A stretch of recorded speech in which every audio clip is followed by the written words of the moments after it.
that has a lunch break there. Okay. Silence, that means it's time to start. Good evening, everyone, and welcome to the regular meeting of the City Council of the Universal City, Texas. It is Tuesday, September 19th, 2023, 6:30 p.m., and I'll call this meeting to order and call for quorum check, please. Mayor Pro Tem Goolsby? Hi! Councilmember Vaughan? Hi! Glad to be here on this Talk Like a Pirate Day. Councilmember Bulman? Here. Councilmember Fitzpatrick? Here. Councilmember Najarian? Here. Say it right. And Councilmember Vaughan? Hi! If you don't understand what that is, there's a certain member of council who's going to be a specific type of a character on Halloween. Did you get that drift on that one? Yeah. Okay, all right. Okay. Very good. Okay. I'll lead us in the invocation this evening and the pledges, so would everyone please stand.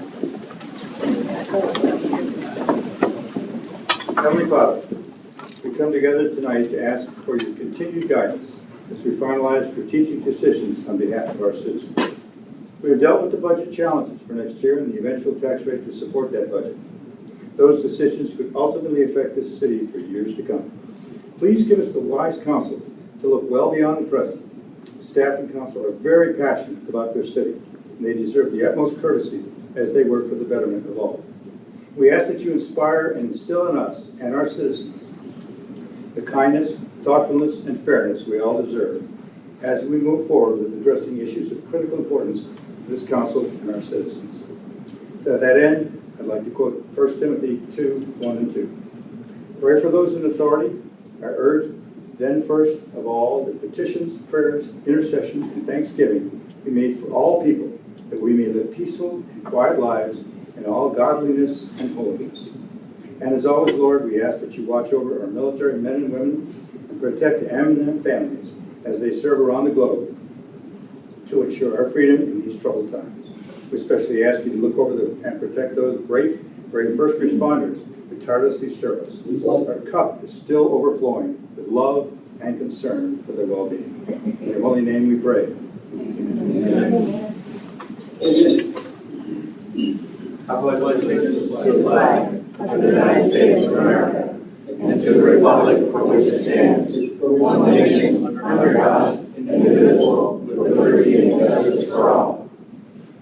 Honor the Texas flag. I pledge allegiance to thee, Texas, one state, under God, one indivisible. Remember, Mr. Najarian is in Lake Tahoe, so he's going to be a second delayed every time, Paul. Thank you for joining us. We have a dog, but Okay, all right.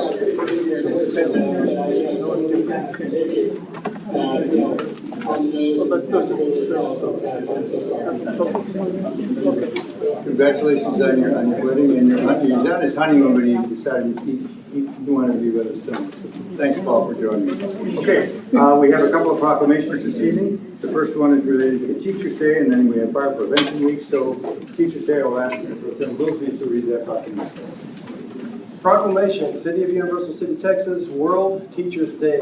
Whereas the City of Universal City's future strength depends on providing a high-quality education to all students, and whereas teacher quality matters more to student achievement than any other school-related factor, and whereas teachers spend countless hours preparing lesson plans and supporting students, and whereas our City of Universal City teachers have demonstrated great resilience, adaptability, and creativity during the COVID-19 crisis, and whereas our community recognizes and supports its teachers in educating the children of this community, and whereas #TeachersCan is a statewide movement supported by more than 150 partnering businesses and organizations committed to elevating the teaching profession and honoring the critical role teachers play in the success of Texas. And now therefore, be it resolved that the City Council of the City of Universal City joins #TeachersCan and its partnering entities across Texas in celebrating World Teachers Day and proclaims October 5th, 2023 to be City of Universal City Teachers Day. And be it further resolved that the City Council of the City of Universal City encourages members of our community to personally express appreciation to our teachers and display a light blue ribbon outside your homes or businesses on the week of October 5th as a symbol of support for our educators. Adopted this 19th day of September 2023. Very good, very good. Okay, Chief, I'd like you to come up, and I'm going to have Mr. Stephen Buck, Councilmember Buck, read this next proclamation so you firefighters out here. This is for you guys. A proclamation by the City of Universal City, Texas, celebrating or announcing Fire Prevention Proclamation.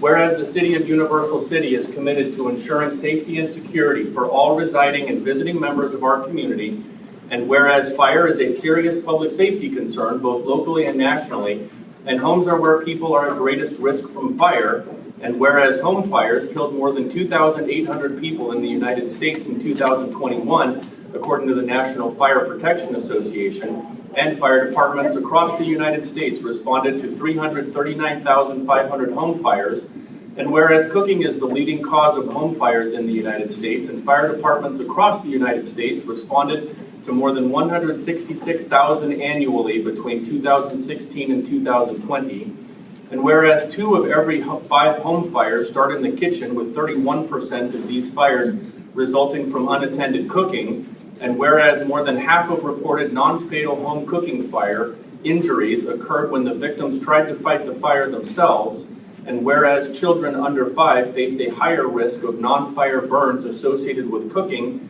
than the risk of burns associated with cooking fires, and whereas residents who have planned and practiced a home fire escape plan are more prepared and will therefore be more likely to survive a fire, and whereas Universal City first responders are dedicated to reducing the occurrence of home fires and home fire injuries through prevention and protection education, and whereas Universal City residents are responsible to public education measures, are responsible to take personal steps to increase their safety from fire, especially in their homes, and whereas the 2023 Fire Prevention Week theme, Cooking Safety Starts With You, Pay Attention to Fire Prevention, effectively serves to remind us to stay alert and use caution when cooking to reduce the risk of kitchen fires. Therefore, I, John Williams, Mayor of Universal City, hereby proclaim October 8th through the 14th, 2023 as Fire Prevention Week throughout this city, and I urge all the people of Universal City to check their kitchens for fire hazards and use safe cooking practices during Fire Prevention Week 2023, and to support the many public safety activities and efforts of the Universal City Fire Department. As part of this proclamation, Universal City residents should use these fire prevention and safety measures. Generally, Universal City residents should make sure their smoke and carbon monoxide alarms meet the needs of all members of their household, including those with sensory or physical disabilities. When cooking, Universal City residents should turn pot handles towards the back of the stove to prevent non-fire burns. Always keep a lid nearby when cooking to quickly protect from and prevent fires. Keep a 3-foot kid-free zone around the stove, oven, and other things that could get hot. Watch what they heat, and set a timer to remind them that they are cooking. Adopted this 19th day of September 2023 in the city of Universal City, Texas. Signed, John Williams, Mayor. That was a long one. Well, that was a long one, pretty lengthy, but I think it made its point for everybody, right? These gentlemen up here, and we have women in the department as well, do just an unbelievable job supporting our community, and I can't think of a better way to recognize them for this Fire Prevention Week. And Chief, I want to present this to you on behalf of us, the council, and all of you guys do just a phenomenal job for us. We are so privileged and blessed to have a fire department that is a bunch of gung-ho, fantastic teammates, and it's just a thrill to have them as part of our city. And I want to let the chief talk for a second here before we discuss it. Official photo here. Official photograph, yes, sir. So I just wanted to remind everybody that at the national level, fire prevention is a week long. I wanted to remind everybody, our guys here in Universal City spend the entire month. These crews will be extremely busy in and out of the schools all the month of October. So we not only do it for 1 week, we take that whole month of October to try to really push fire prevention in our community. So I'm very proud of them for doing that. Thank you. So you're going to see them all around.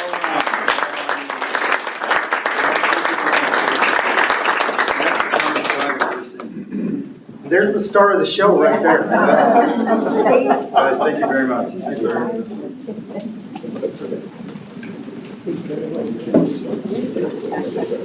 I'll keep these for a while.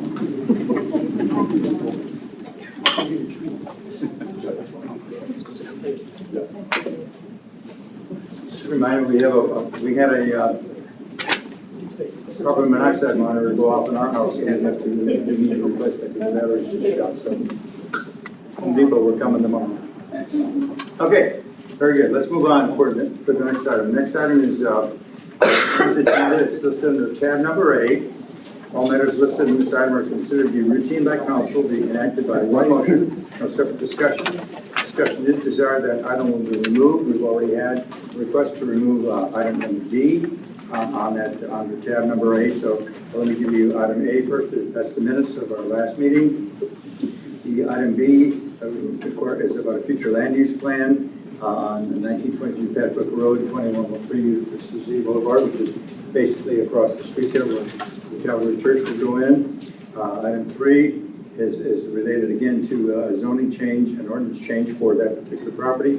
E then is an ordinance revising the schedule for the base rates for the section 2 of modifying rates severability. So we'll call item number D, and we'll, first of all, we need to have a motion for A, B, C, and E, and then we'll move on. Move to approve. Second. Councilmember Goolsby, second by Councilmember Buck. Discussion?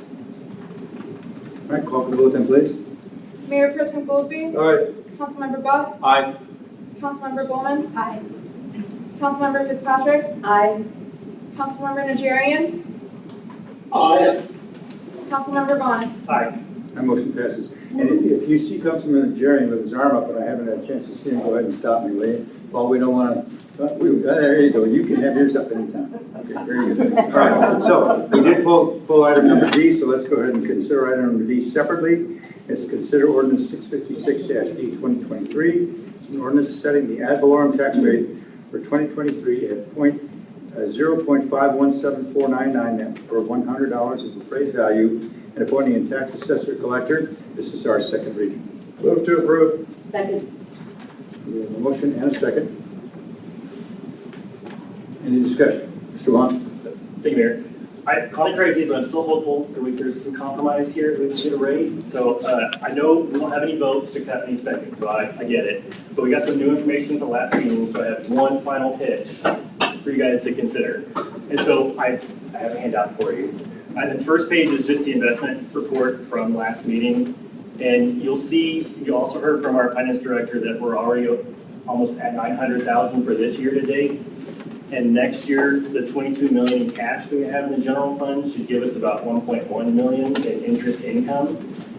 However, we only budgeted $625,000. So that gives us an opportunity of $500,000 there in interest income that we can get a little more precise on what we're estimating for our interest income and use that to help offset some of the tax revenue that would be necessary to fund the budget. So if we increase the interest income by 212 and decrease the ad valorem revenue by 212, we still have the same total budget.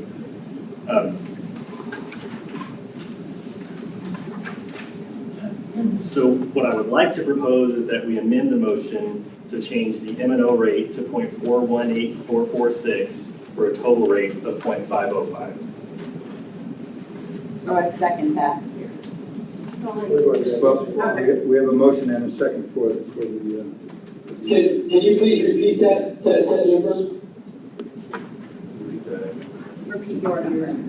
The 0.418446 for the maintenance and operations for a total rate of 505, which we had been discussing at previous meetings. And that was just for a point of clarification, that was a move to amend the motion on the table.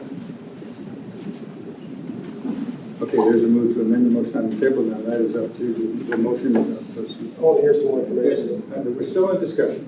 Thank you, Mr. Mayor. Colleague Vaughan, while I appreciate the effort to get it down to 505. At this point in the game, we are too late for this, I believe, because if at this point we were to adopt this new rate, we would have to start over from scratch again. We'd have to announce it in the newspaper. We'd have to come back in here for our first reading to set it, have all the public hearings on the rate, and then we'd have to start, and then we'd have to go for a second reading, and that would probably take us through the middle of November. Tax bills go out from the Bexar County Appraiser's Office, from the Bexar County Tax Collector's Office, probably at the end of October. So if we haven't given them our official rate because it hasn't been approved, they submit it to the residents with our previous rate of 0.54, which completely undoes everything that we've tried to do here. So I respectfully disagree that now is the time to try to do this, because trying to amend the motion and have the 505 rate is going to do us more harm than good, because we won't be able to get our tax rate over to Bexar County in time. Okay, Mr. Vaughan. I don't believe that's accurate, but I'd like, if our attorney would like to confirm or deny, that'd be helpful. But because the way that it works is if you're going to increase the tax, you have to publish it and have a public hearing so that your citizens can provide input. So they've provided the input, and that we're to consider their input, and then we can act based on their input to reduce it if we feel like they've made a good argument to us. Otherwise, the citizens would never have the opportunity to provide input to reduce the tax rate. That's not the intent of the legislature. The intent of the legislature is to post it and say, hey, we're going to increase it. Come tell us why we shouldn't. And then when they come, they tell us we shouldn't, and we agree, then we could reduce it. So I don't think, if we're going to go higher, I believe that you're correct of the trying to win. So the notice is of the maximum amount that you're going to be able to consider, and anything less than that can be considered. But I can't speak for Bexar County as far as what their deadlines or requirements are for getting that information from the city. We have the But if you can't go higher, September. if you go higher, you're going to renotice and post your public hearings again. September 29th is when everything is due to Bear and Vaughan. She's saying you can't go higher, but you can go lower without putting out, without publishing. You can go lower, not higher. So in other words, if we were to do this tonight, amend the rate, it would reset, but we would still have to do a second reading. Is that correct? No, this is your, well, that I don't know. Because we did a first reading 2 weeks ago. Would we have to do another second reading? This is our second reading. So we had the public hearing and the first reading last time, and this is the second reading. So if they change it, the charter says it has to be read twice. You would have to have a third reading, because it is effectively changing the significant change. Well, no, the budget was based on the 0.517, so we'd have to go back and revise the budget as well. So doing so, if I understand correctly, we would miss the deadline for our submission to Bexar County. At what point do they go with the 0.54 rate from the last year that we used? So the state sets the date for the 29th of September. That's the last day to have your budget, your tax rate approved for the year. So if you wanted to change the budget and the resolution, you would have to have a special city council meeting made now and before the 29th of September. Let me remind council that, And that would be an emergency that would require. let me remind council that the effective tax rate was voted on by us 2 different times. It came out at 0.517. And so that is what the budget is based on. That I understand what Mr. Vaughan's saying. I really applaud his interest and concern and his incredible way to work with numbers. But I just want to remind you that we are already gone to the 0.517, which is what our current budget is based on, to allow us to do the things that we want to be able to do to meet the needs of our citizens this next year.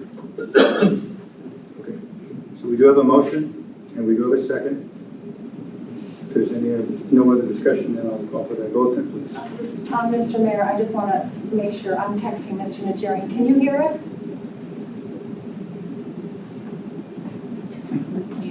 He's on mute. He's talking. We can't hear you. Yeah. Yeah, Tell him he's on mute. Can you hear me now? Yes, we can hear you. There we go.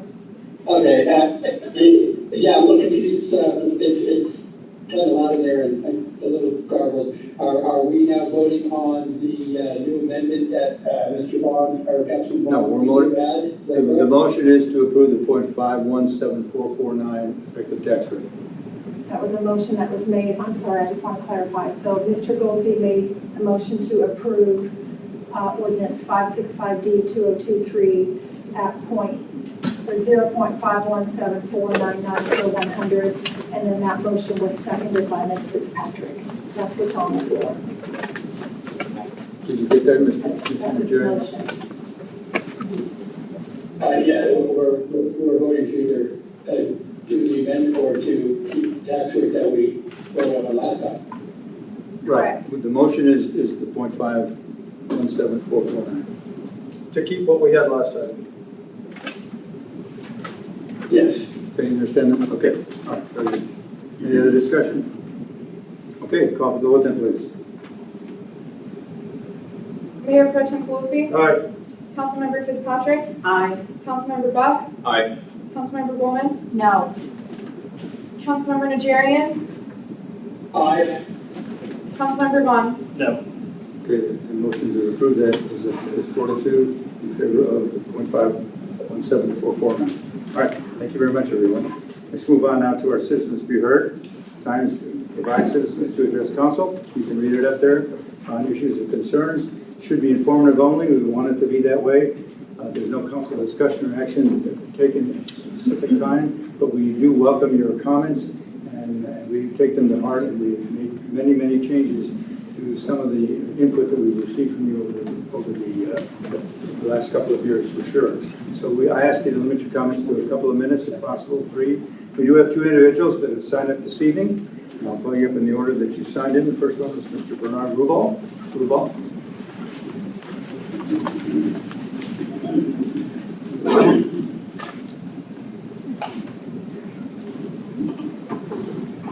Mr. Mayor, council members, city staff. My name is Bernard Rubal, 635 Balboa Drive, and every time I think I know what I'm going to say, I hear something that says, wait a minute, okay? And I just heard one of those wait a minute moments, okay? The wait a minute moment is when you follow the city's process from workshop budget to tax approval. This council gets caught up in a catch-22. Okay, the council gets caught up in a catch-22 where they whether it's essentially a presentation of the budget on PowerPoint rather than having data in front of them or understanding the line items, it's a catch-22. And now tonight we have another confirmation of another catch-22. I asked the city manager to move forward the budget process so that the future city councils don't get caught in this catch-22. Thank you for that consideration. A small item, and that is, who owns the golf course? Who owns the golf course? Well, does the golf course own the golf course? No.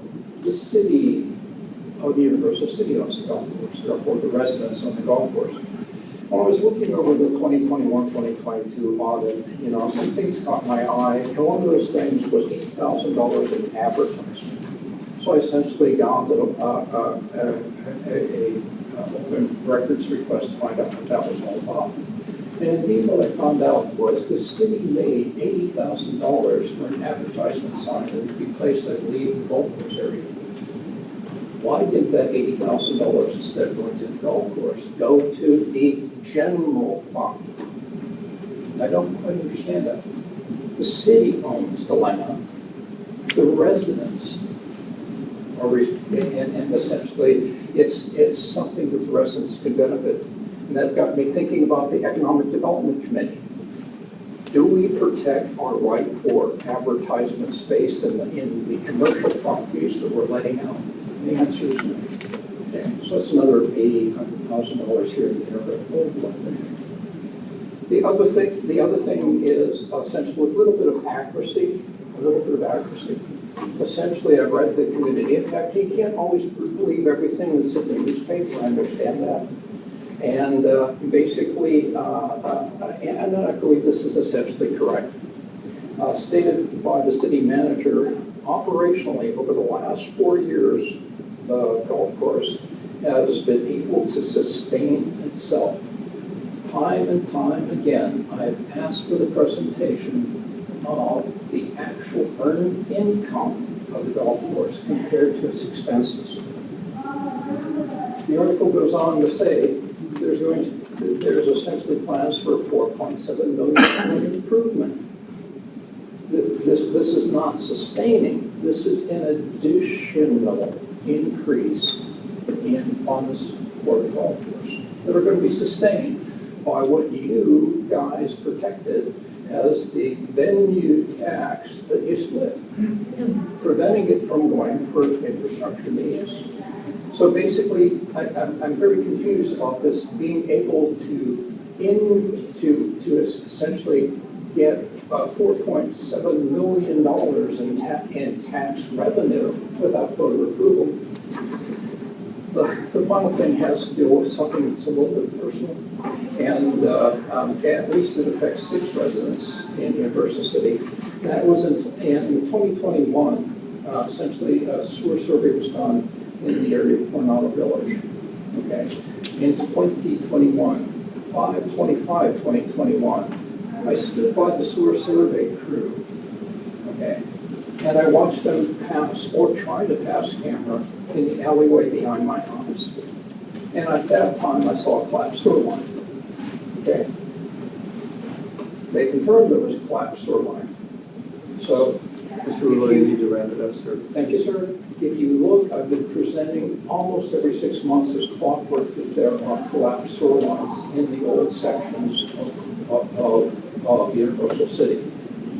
Okay? And basically it's gone essentially without recognition until our city manager, Randy, our Public Works person, invited me to look at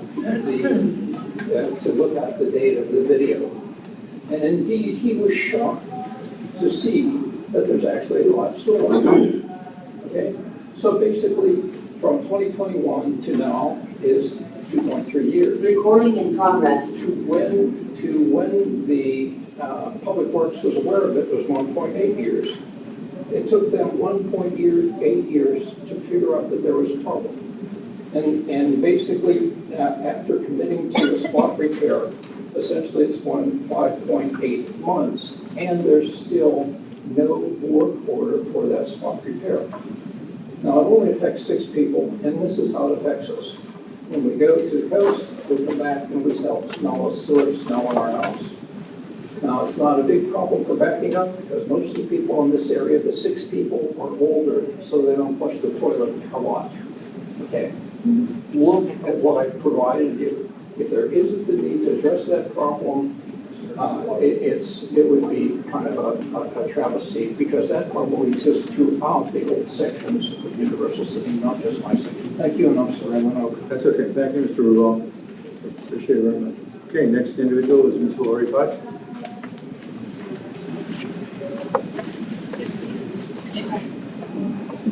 Good evening. My name is Lori Putt. I live at 114 Foxglove here in Universal City. And let's talk pumpkins. Why are pumpkins so important to Universal City? Well, for a lot of reasons. A, it's put us on the map. We are now one of the top 60 pumpkin patches in the state of Texas. I think that's pretty darn good. Last year, we hosted 17 nonprofits who earned $47,000 through the course of the month. This year, we have 24 nonprofits helping out. And we're hoping that because our reputation is growing so much, that they'll be able to take home a good amount of money for their nonprofits. October 3rd, we're getting our delivery, and we can have volunteers show up and help us move pumpkins. Our opening is Friday, October 6th. October 7th and 8th is our Heroes Weekend, where we honor our firemen and our policemen through the Alumni Association and the Firemen's Association, and they will be receiving benefits from the sales from that weekend to help fund their projects. And on a personal note, fire has kept us alive, seriously. We could not put this together, the setting up, the maintenance, the running of the original crew without fire. Chief, thank you so much. And none of us. So on a personal note, Mayor, I thank you for your kindness and your respect during your invocation this morning. I've been wanting to speak out on behalf of behavior that has been displayed here over the past couple of years, and I appreciate you saying what you did. Now, tonight's evening has really been pleasant, but the last few have not. Our society has seemed to embrace rude, inappropriate behavior just about every corner. The schools battle bullying, servers put up with rude diners, it goes on and on. And it has even taken over inside these council chambers. For nearly 13 years, I've been in this audience, and even when citizens have problems they came to talk about, there was never name calling, there was never bullying, and complete disrespect that seems to have become the norm during our meetings. Citizens do have the right to come and speak. They air their frustrations, their ideas, their problems. But I don't believe they have a right to abuse the city staff, call people names, and publicly try to humiliate them just because they feel they can.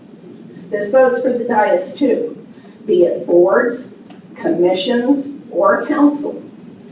If there's a problem with the city staff member, go to the city manager. Do not handle this in a public forum.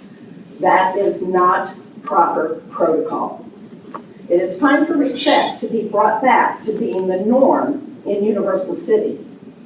That being said, I'm asking council to bring back to the table the issue of code of ethics for all who sit on council boards and commissions. I think after the recent events in this chamber, it's been proven to be necessary to keep things civil. Not only in these chambers, but when they act in the name of the city in public as well. I would also ask you to really think on the item allowing anything that anyone wants to be put onto the agendas without any oversight. Too many hours have been spent on items that could have been dealt with before needing to come to council or don't even belong on the agenda. You have been told time and time again that there are 19 to 20 residents who voice their opinions at Sunday meetings. Please remember there are 20,000 other people in this city where many don't think that everything you're doing is wrong, and you represent them too. I just think that this time I want my voice to be heard, and many others here working out in the patch or at home watching this on video who have contacted me agree. We want our voices heard too. Let's keep respect in Universal City. Thank you for your time.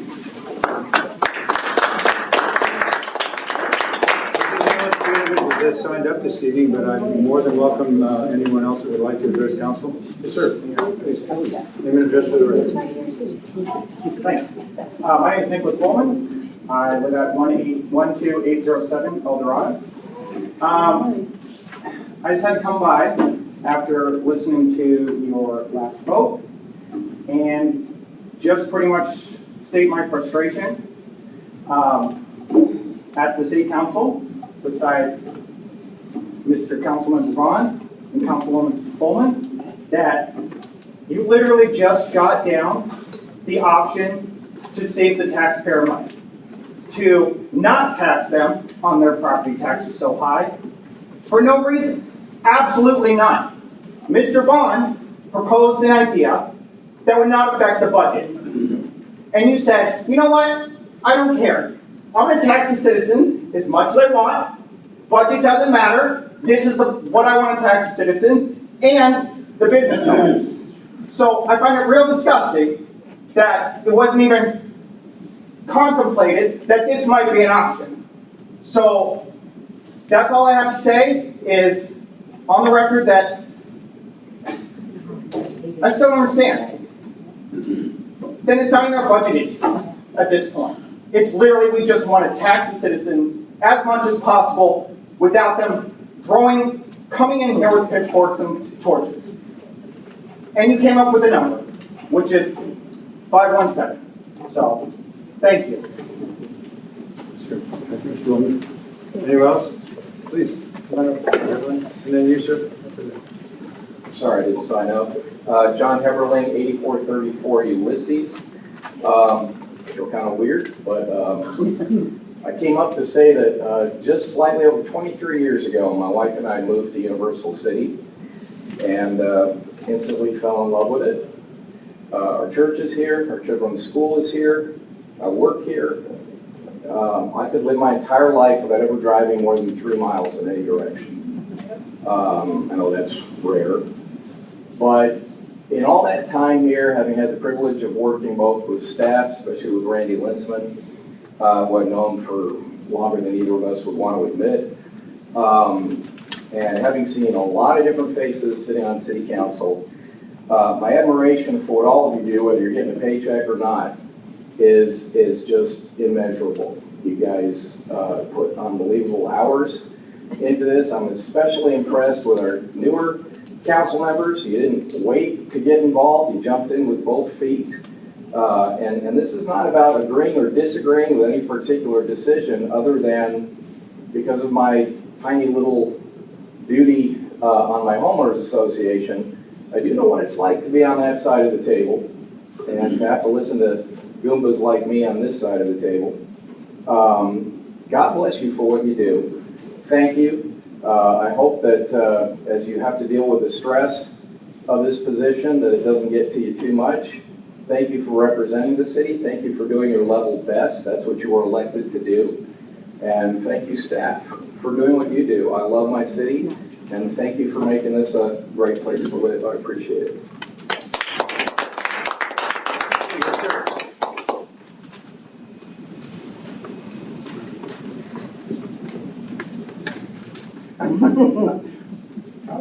Billy Hill, 9023 Phoenix Avenue, Universal City, familiar with this entity as I mentioned before in the mid-80s.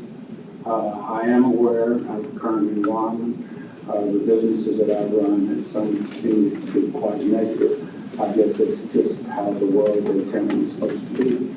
I appreciate the process, I appreciate the council, and I appreciate the opportunity to Councilman Vaughan bringing up his concern.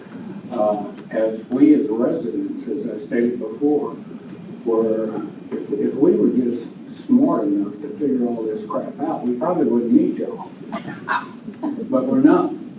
And that's why we have y'all. And that's why we vote for y'all, you to contest in public, and for you as a majority to work it out and put it in place. And again, to support what John said, I support y'all as a council. I support y'all in this city as a democracy. And I want to continue to see that go in a civil manner, as Lori Putt says. And those that are outraged by it and boisterous to it, personal opinion, are not welcome here. And so I just, again, want to give y'all total support from me and all of the influence that I can provide in this city, and will do. So, thank y'all. Thank you. Anyone else? Okay, let's move on then to our business for this evening. Excuse me, our first item is tab number B, discuss and to consider ordinance 669, an ordinance authorizing the city's general obligation bonds, series 2023, in the approximate amount of $6 million for purposes authorized by the city's bond election and other matters in connection herewith. This will be our first reading. So, Thank you, City Mayor. As Manager. you all know, I hope you all remember Victor's been here a few times. He'll be here to present you with the good news. Victor. Good evening, honorable mayor, members of the council. Ms. Turner, thank you for having me here this evening. For the record, my name is Victor Quiroga with Specialized Public Finance. And we have the honor of representing the city's or financial advisors. We're here to present to you the bid results of the $6 million in general obligation bonds that you authorized myself and staff to start moving forward with. The last time you saw me in mid-July, we presented to you a financing plan to move forward with the issuance of $6 million of the $30 million bond authorization that the voters gave you in November 2022. Victor, hang on just a second. Yes. Let me double check this. Najarian, can you hear us? Yes, I can. Okay. Thank you. Good, just want to make sure. Okay, thank you. Well, we've prepared a very brief presentation here for you for your consideration and approval. And my clicker is working here. Oh, you pointed at the machine. Okay.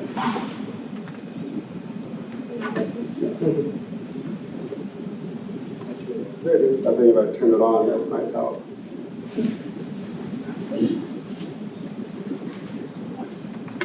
Just say next slide. Okay, good. Thank you. Thank you. So the first page after the cover sheet, you do have a handout here as well, is the financing goals that we discussed in July, where we told us to move forward with generating $6 million of bond proceeds to address street improvements. We discussed using a competitive sub method, which is a sub method that has been widely used by the city for your bond sales. And the plan was to go into the market this morning, take bids for those bonds, which we did this morning. And so today, by your action, you would be locking in the interest rate to the winning bidder. And then that'll set up a closing on October 18th. Between now and then, myself and the bond attorneys will take all the information to the Texas Attorney General's office for their final approval and allow us to close on the transaction on October 18th. No other meeting is needed after today. If you go to the next slide, during this process, we once again visited with Standard & Poor's, an independent rating agency, and they affirmed the city's strong credit rating of AA+. And you can see there the scale on the left side, we're just one notch away from the AAA rating, which is the best and safest rating available for a municipal bond issuer. That'll help us get better interest rates when we do go into the market. The rationale that they use is, again, expanding economy located here in the broad and diverse MSA in San Antonio, New Braunfels area. Good financial policies practices, strong financial performance. The weak debt profile, again, this is an independent body. They have to give us the good and maybe not so good, but despite that, we're still at the AA+. The weak debt profile is something that's common for many Texas issuers because Texas is an active municipal bond issuer to handle the infrastructure because of the growth occurring in our state. And of course, municipalities also have a strong institutional framework. The next slide is the bid tabulation. This morning at 10 a.m. we opened the bids using a secure internet platform called Parity. We received 6 investment banks that bid on these bonds. The winning bid came in from a financial institution called the Baker Group. They're out of Oklahoma City. They came in at a winning interest rate of 4.073%. You can see there the cover bid was actually another firm, initially based out of Oklahoma, but they have an office in Dallas. They came in at a 4.136%. The last place bidder was Raymond James. They came in at a 4.29%. Overall, these bids are what we consider tight, meaning that the interest rates were very close together, especially between 1 and 5. So this is an indication that the city received a market rate for those bonds, and we're happy that we received the winning interest rate of 4.07. If you go to the next page, for the $6 million authorization, this is the principal and interest payment schedule that will be due using the 4.07% interest rate. Initially we did, and admittedly pretty conservative. I assumed that we were going to get a 5%. I was hoping that would give us enough cushion. When you last saw me in July, there was a deluge and a surge of municipal bonds here in the state of Texas because of a very strong and active May school bond election calendar that was predominantly approved by the state of Texas. So there's quite a bit of bonds. Fortunately, that wave kind of passed, and right now the supply is somewhat lighter, so that allowed us to get the good interest rate that we did today. So the 5% interest rate that we used for budget purposes would have had an average annual debt service payments of about $480,000 with this fixed interest rate of 4.07.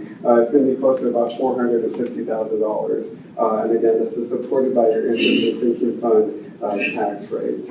If you go to the next slide, this is a term sheet. There was a couple of holes when I last showed you this a couple months ago. We went ahead and locked in that interest rate of 4.07.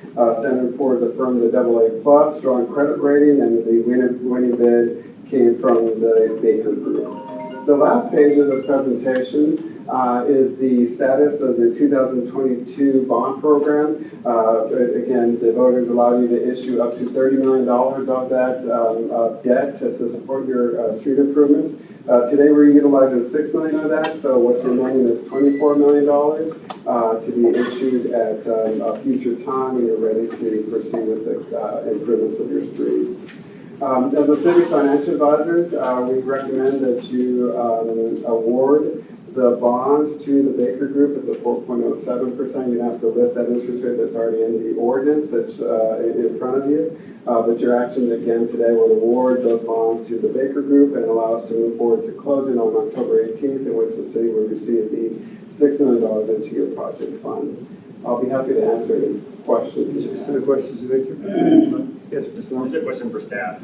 Can you calm my anxiety? So we're going to give you the big pile of money, but you will bring back the packages and we'll have an open discussion about which streets we're going to do and All that is coming back, yes, sir. do you have any idea when that might be? So we'll talk about that when we move into executive session. Okay. But it will eventually be an open session. Oh, We'll make it will that all way. be, all of it will all be in an open session, yes, sir. Thank you, Mayor. Yes, Ms. Ball. Sorry, can I get a little bit more clarification? Sorry. So what you're saying is, if we approve this money today, then it's coming back before council and then, but also back to the public before it's spent. No, what he's saying is if we approve it today, we always have a second reading because it's an ordinance, but the actual funding will be provided to the city on the 18th of October. What Mr. Vaughan is asking about is the list of streets that will be funded under this. This will come back before city. Those will come back before city council. Yes, we will act on that. Okay, all right, almost. All right, I'm good. Yes, Mr. Bug. Thank you, Mr. Mayor. What can you tell us about anything more about the Baker Group and their financial stability, their history, et cetera, et cetera? Okay. Yes, the Baker Group has been around for quite some time. They're a very active bidder when it comes to competitive sales by Texas municipalities. The Baker Group, their business, it's not like a Citibank or like a big bank. What they do is they're specifically focused on municipal bond purchases, or what we call a broker-dealer. But a lot of their clientele are actually banks throughout the country where they provide bonds so that those banks can fill their investment portfolio with municipal bonds if the need is there. And again, a very active bank. Whenever we do competitive sales, what we require for anybody interested in bidding on the bonds is that they provide us kind of like earnest money in a sense. It's a check written out to the city. It's not deposited. If for some reason they can't close on the transaction on October 18th, then we get to cash that check. But unfortunately, we have to start this rebidding again. I've been doing this 23 years. Unfortunately, we've not had a failed closing in which the investment bank that's submitting this bid isn't able to fulfill that commitment. Once those bond proceeds are provided into your project account on October 18th, it's not like a home equity loan or anything like that where we're drawing and still working with the Baker Group.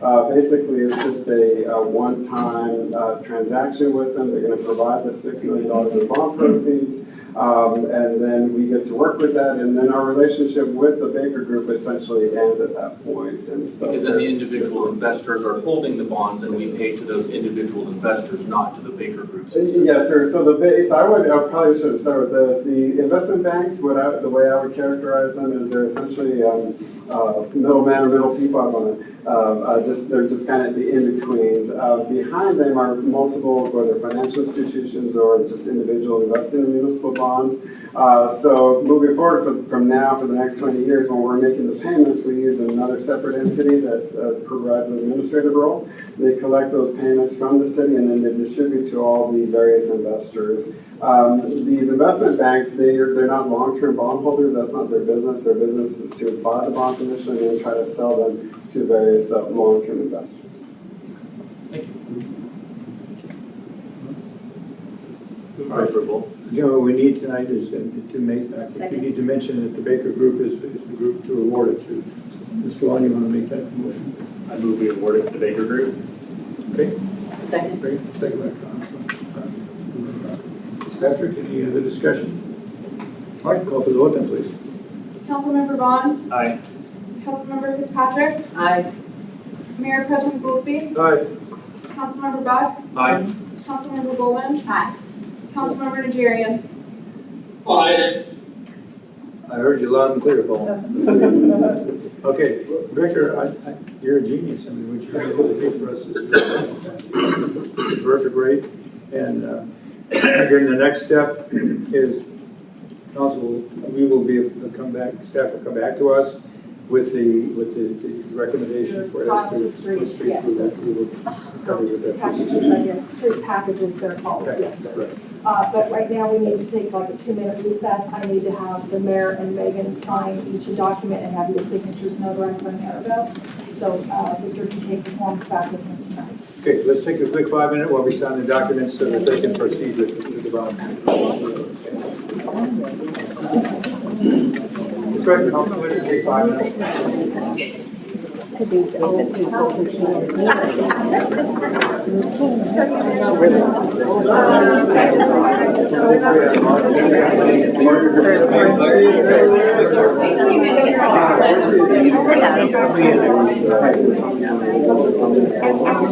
The guy that blew up. The guy that blew up before you. I didn't do fast. I'm sure she is. She's out here. I don't see her. She's sitting. Well, let me out. He's absolutely blew up.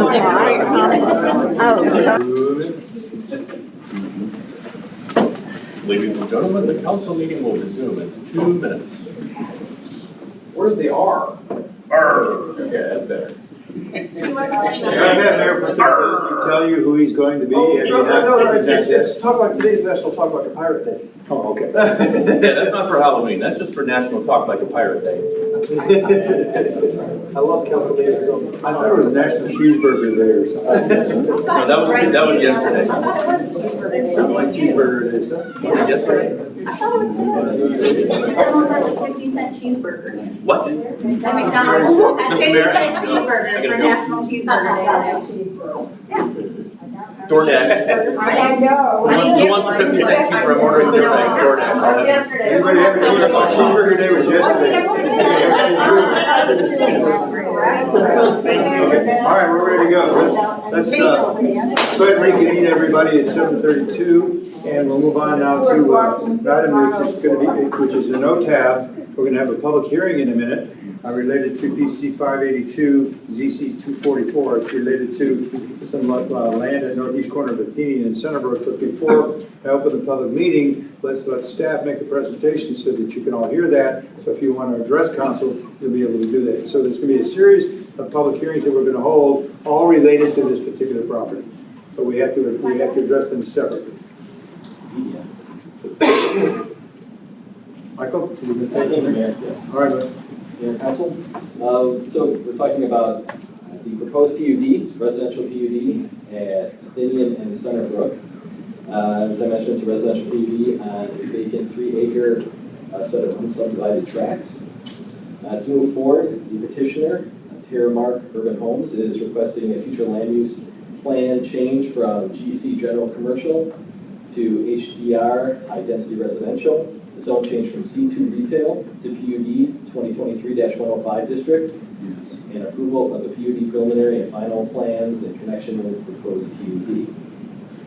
Note that with this particular PUD, as opposed to the previous ones that you've seen, a plat of subdivision, preliminary plat, is not included in this package. They will be coming back at a later date to get those approved at planning and zoning commission. Just a little bit of background. Back in March of this year, staff originally met with the applicant and worked with them on issues including use types, density, setbacks, access, and architectural building materials. In June of 2023, they made a concept plan presentation to City Council and did receive positive feedback.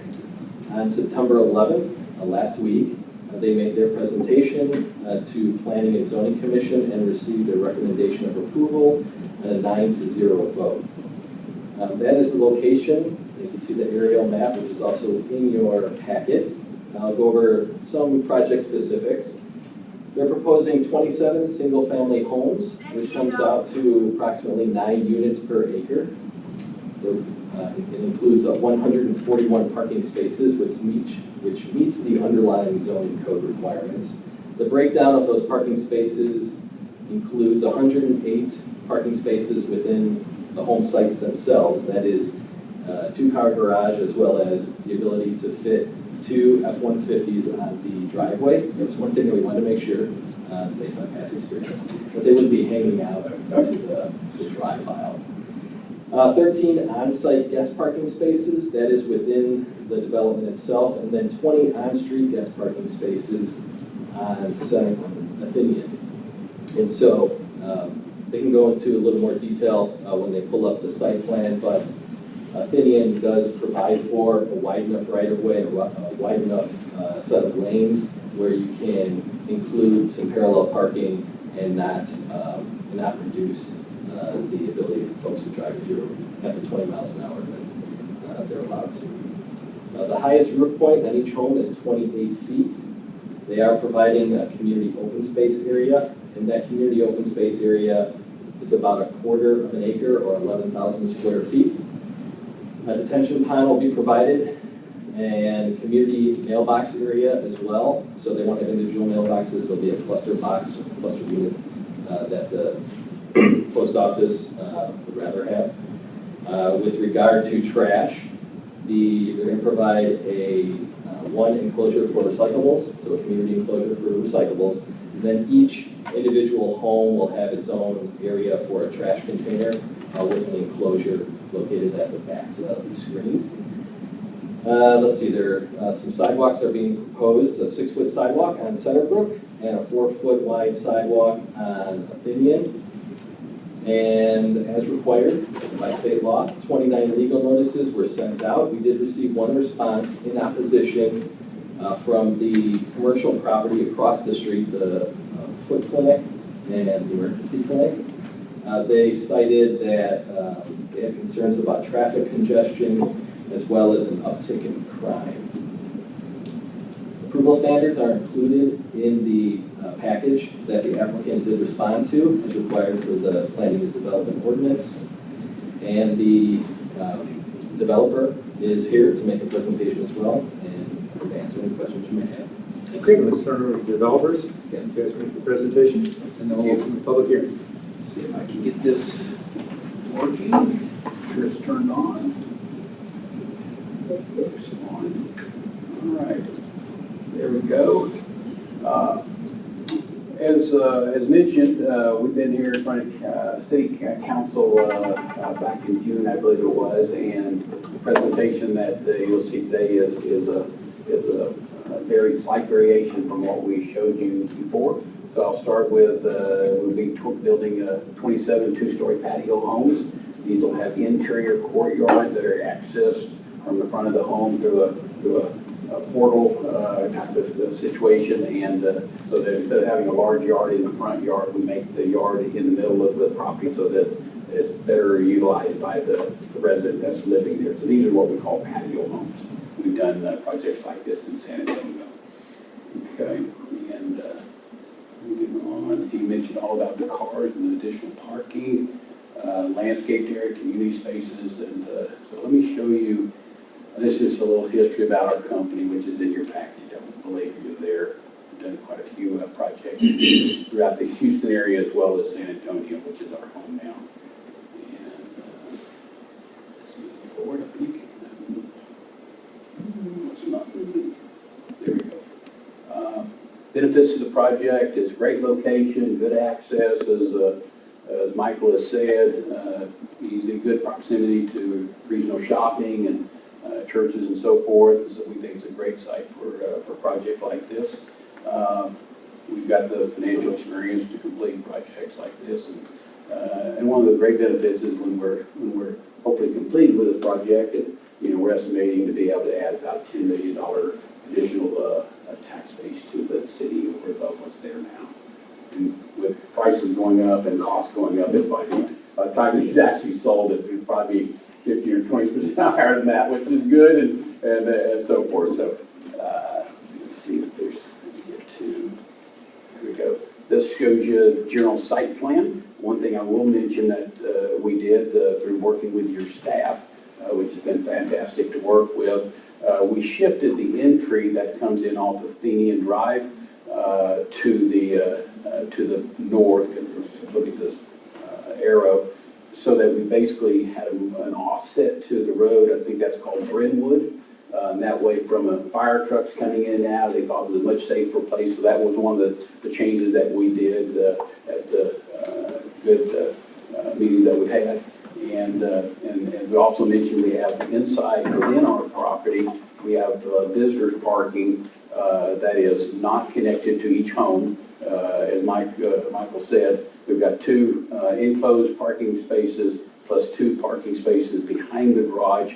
So we've got lots of adequate parking for this. So, and then we've got 2 points of access to get in and out of the property.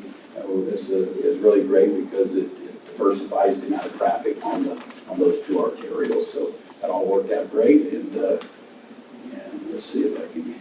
This gives you a little blow up of how the actual site plan works in terms of how the homes. You'll come through a gated area like you see in the elevations. You'll come through a gated area that then comes into the property, and then you've got your courtyard where it says patio. That's a landscape patio, and all there'll be a lot of landscaping in there and that sort of thing. Okay.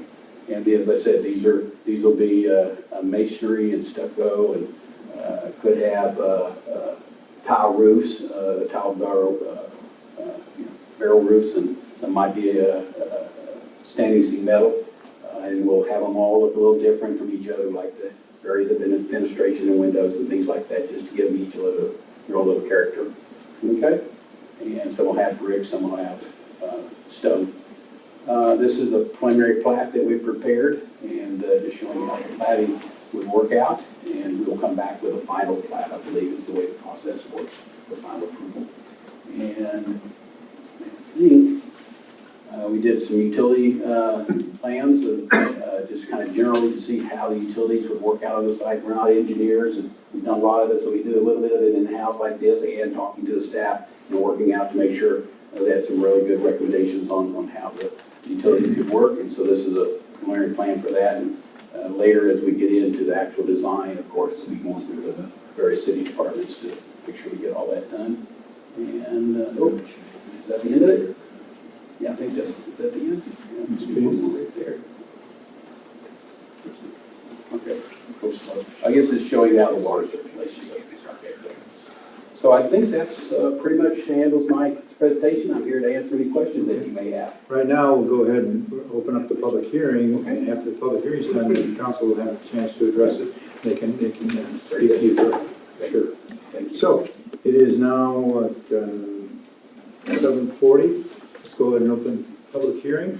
Would anyone like to address council on this particular issue, which is PC 582, the request to amend the future land use plan from general commercial to high-density residential for approximately 3.03 acre tract at the northeast corner of Athenian and Centerbrook, pursuing ordinance 581. Yes, Mr. Evans. Thank you, Mr. Mayor. First of all, I'm excited. I drive by that property at least twice a day, every day. It will look a lot nicer with homes on it than what it looks like right now. And I'm a big fan of undeveloped land, but that land has not been taken care of or anything else, so I appreciate the fact that something productive is going to be done with it. And I say that with the assumption that all the right people have been talked to make sure that things like fire engines get in there and garbage trucks can get in there, and because man, that's tight. There's twice as many homes in there as in a comparable square footage right across the street in the older houses. But I just want to say I'm very excited about the whole idea. I'll let you know that concern was addressed when they first proposed it to us some time ago, John. Thank you. Anyone else? Okay. It's very interesting. I think you all know where that is, right there, the Athenian Center. It's kind of an odd-shaped piece of property, but I think this is probably very interesting use of it. So I'll go ahead and close the public hearing now at 7:42, and we'll go then to tab number C, which is to discuss that the ordinance amending the future land use plan, just as I stated before, from GC commercial to high density residential, providing for severability and establishing an effective date. This will be our first reading, so I open it up now to council for discussion. Mr. Lund. I just had a question that was brought up to me, and I don't know the answer to it, so hoping staff can say. On the garages, they're only 5 feet apart, and the person that asked the question said that they were usually 10 feet. Are we okay with that on like a fire issue? Is there enough separation between the garages? We don't have a problem with that. Yeah, there was a requirement for separation. We addressed that at the beginning of it because based Go ahead on and come out and shoot so construction. that they can hear you. Yeah, we talked about that early on, based on their construction, they're not sprinkled, they don't have to be sprinkled. And the way that row home type, it's not, it has the distance clearance that we wanted. So we were fine there. Those were looked on early. What we did have is some issues with fire hydrant locations as well as fire lane clearance and having greater than 100 feet. So exit access and exit discharges, but they were able to shift that structure and give us that entry so we didn't have dead end corridors that were greater than 100 feet. So we addressed all that. And just to reiterate Mr. Hebeling's point, you're happy with getting a fire truck in and out of there? Yeah. Okay, thank you, Mayor. Goolsby. Thank you, Mr. Mayor. As I went and looked at that, I was curious, we've got a perimeter fence up against that retaining wall behind, in the back. Is there any ability, any desire to, because that perimeter, that retaining wall is coming down, and then we're gonna have a perimeter fence just right in front of it. What is that perimeter fence gonna be made of?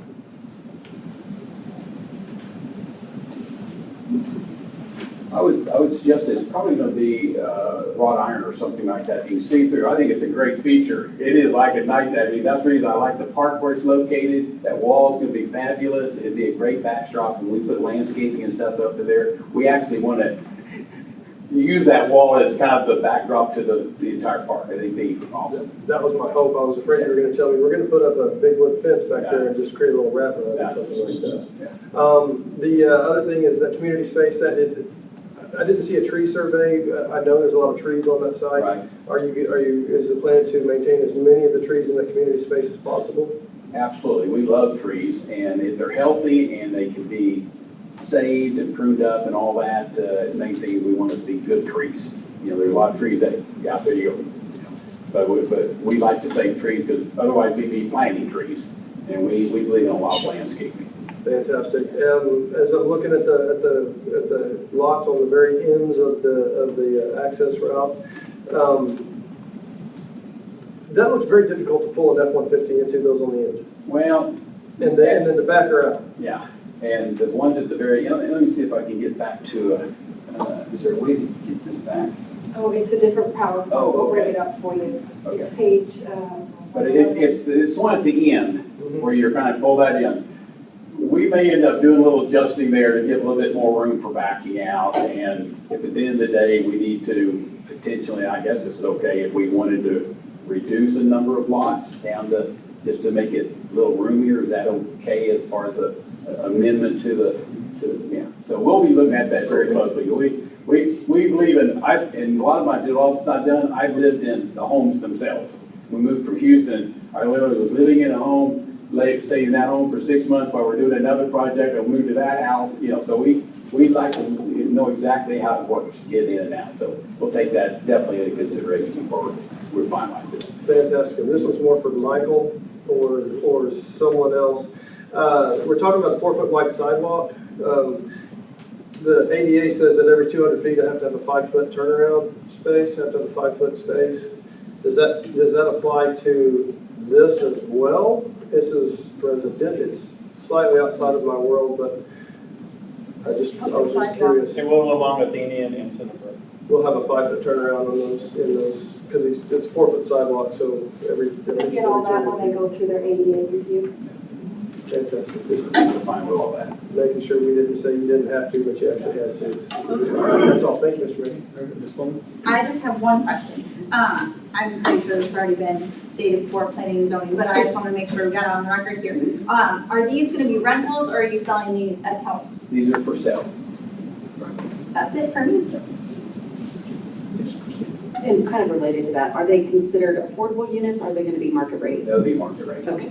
And I will say one more thing, when we're done with all this, we'll end up probably with 2 or 3 different floor plans that fit different demographics and different types of buyers that we see. Projects we've done before, we've had maybe 4 different floor plans in the same project. So this isn't gonna be just a cookie cutter, 27 of the exact same plan, most likely. The market normally likes some varieties. Thank you, Mr. Mayor. Big fan, love the plans. Wanted to get sort of a timeline of the sale process. Are you going to build them all and then sell them as is, or are you going to sell the property and a plan and let the owners, the new owners, customize them a little bit? No, we would be building them, and they would be built in phases. We might start off with 8 or 10 houses at one time. If there's 2 or 3 different products, we'll be building, several of each one. And but then as the market demand is there, then we will pick up. It's really driven by the market, depending on how well they're received, and sometimes make adjustments that people like that plan better than the other. We may double up on these, and if they're selling faster. So the interior plans are not going to be the same. Is that what I understand now? Yeah, they could vary. We could have the master down, for example, where really somebody wants to live downstairs. They have the 2 bedrooms upstairs. So I could easily see that happening in this sort of community, Great. When you first presented, were they 3 stories? No. They've always been 2 That was stories. somebody else. We're doing. You are the only person we are negotiating with. And then also. There was a previous buyer that was so concerned about that. That's That my story. Yeah. And the last question, is it going to be an HOA? Yes, we'll have an HOA, and I just spoke to, I believe it's John, right? And we want to learn more about the association that's out there that supposedly has like 20 or 25 different communities that play into it. We're very interested in doing that, and maybe we can be part of that. We'll have our own deed restrictions that are specifically catered to our project as to how things are done and maintained and things like that. And if it works out, we've done a lot of projects where we take care of all the landscaping and everything for these people. It's like lock the keys, leave. You don't have to worry about your plants dying or anything like that. We take care of the landscaping and everything. It makes it much easier on a lot of people. Yeah, because I'm sure that Olympia Neighborhood Association might very much welcome having you guys there as additional source of revenue. There's a pool right down the street from you guys, so that might work out very well for you. They turn into pickleball. They are. They do. Okay, got some pickleball. There you go. Yes, sir. All right. Appreciate you guys, and welcome to the Universal City Neighborhood. Mr. Najarian's got something. Mr. Najarian, you're up, sir. Oh, yeah, basically, can you hear me? Yeah. Okay, if everybody's basically, you've answered all the questions I've had. The one that it kind of broke up on, I didn't quite hear. If all this goes through, we okay everything, timeline? Well, we've got a lot of engineering to do, and that usually takes some time to go through all that, market studies, just to make sure we're building the right product, designing the houses. These are going to be somewhat new houses. They're similar to some that we've done, but it all takes process. I could see it easily taking 6 months before we're ready to, put a shovel in the ground. And it'd help if you can bring down some interest rates. We'd appreciate that. We need some relief there for sure. Well, I actually thought you were going to say about a year, so 6 months is... Well, that's when we might get started. Good to me. Yeah, so it could be longer. We'll see. Well, what you would have got to do to make the project right, so thanks very much, Mr. Manager. Thank you. Anyone else? Okay, I do need a motion because this is basically amending the future land use plan, change the designation from GC, general commercial, to HDR, high density residential. This will be our first reading. Move to approve, Mayor. Motion made by Councilmember Najarian. Gotcha. Second. Second by Councilmember Goolsby. Discussion further, anyone? Why do you even write them for us? All right, call for the vote, please. On the record then. Councilmember Najarian? Aye. Mayor Pro Tem Goolsby? Aye. Councilmember Buck? Aye. Councilmember Bulman? Aye. Councilmember Fitzpatrick? Aye. Councilmember Vaughan? Aye. That motion passes. Obviously, we're enthusiastic about this. We have to go through 2 more public hearings because of the zoning changes and the ordinance change. So we'll move now to the second note tab, number 2. I'll open up a public hearing in a second here.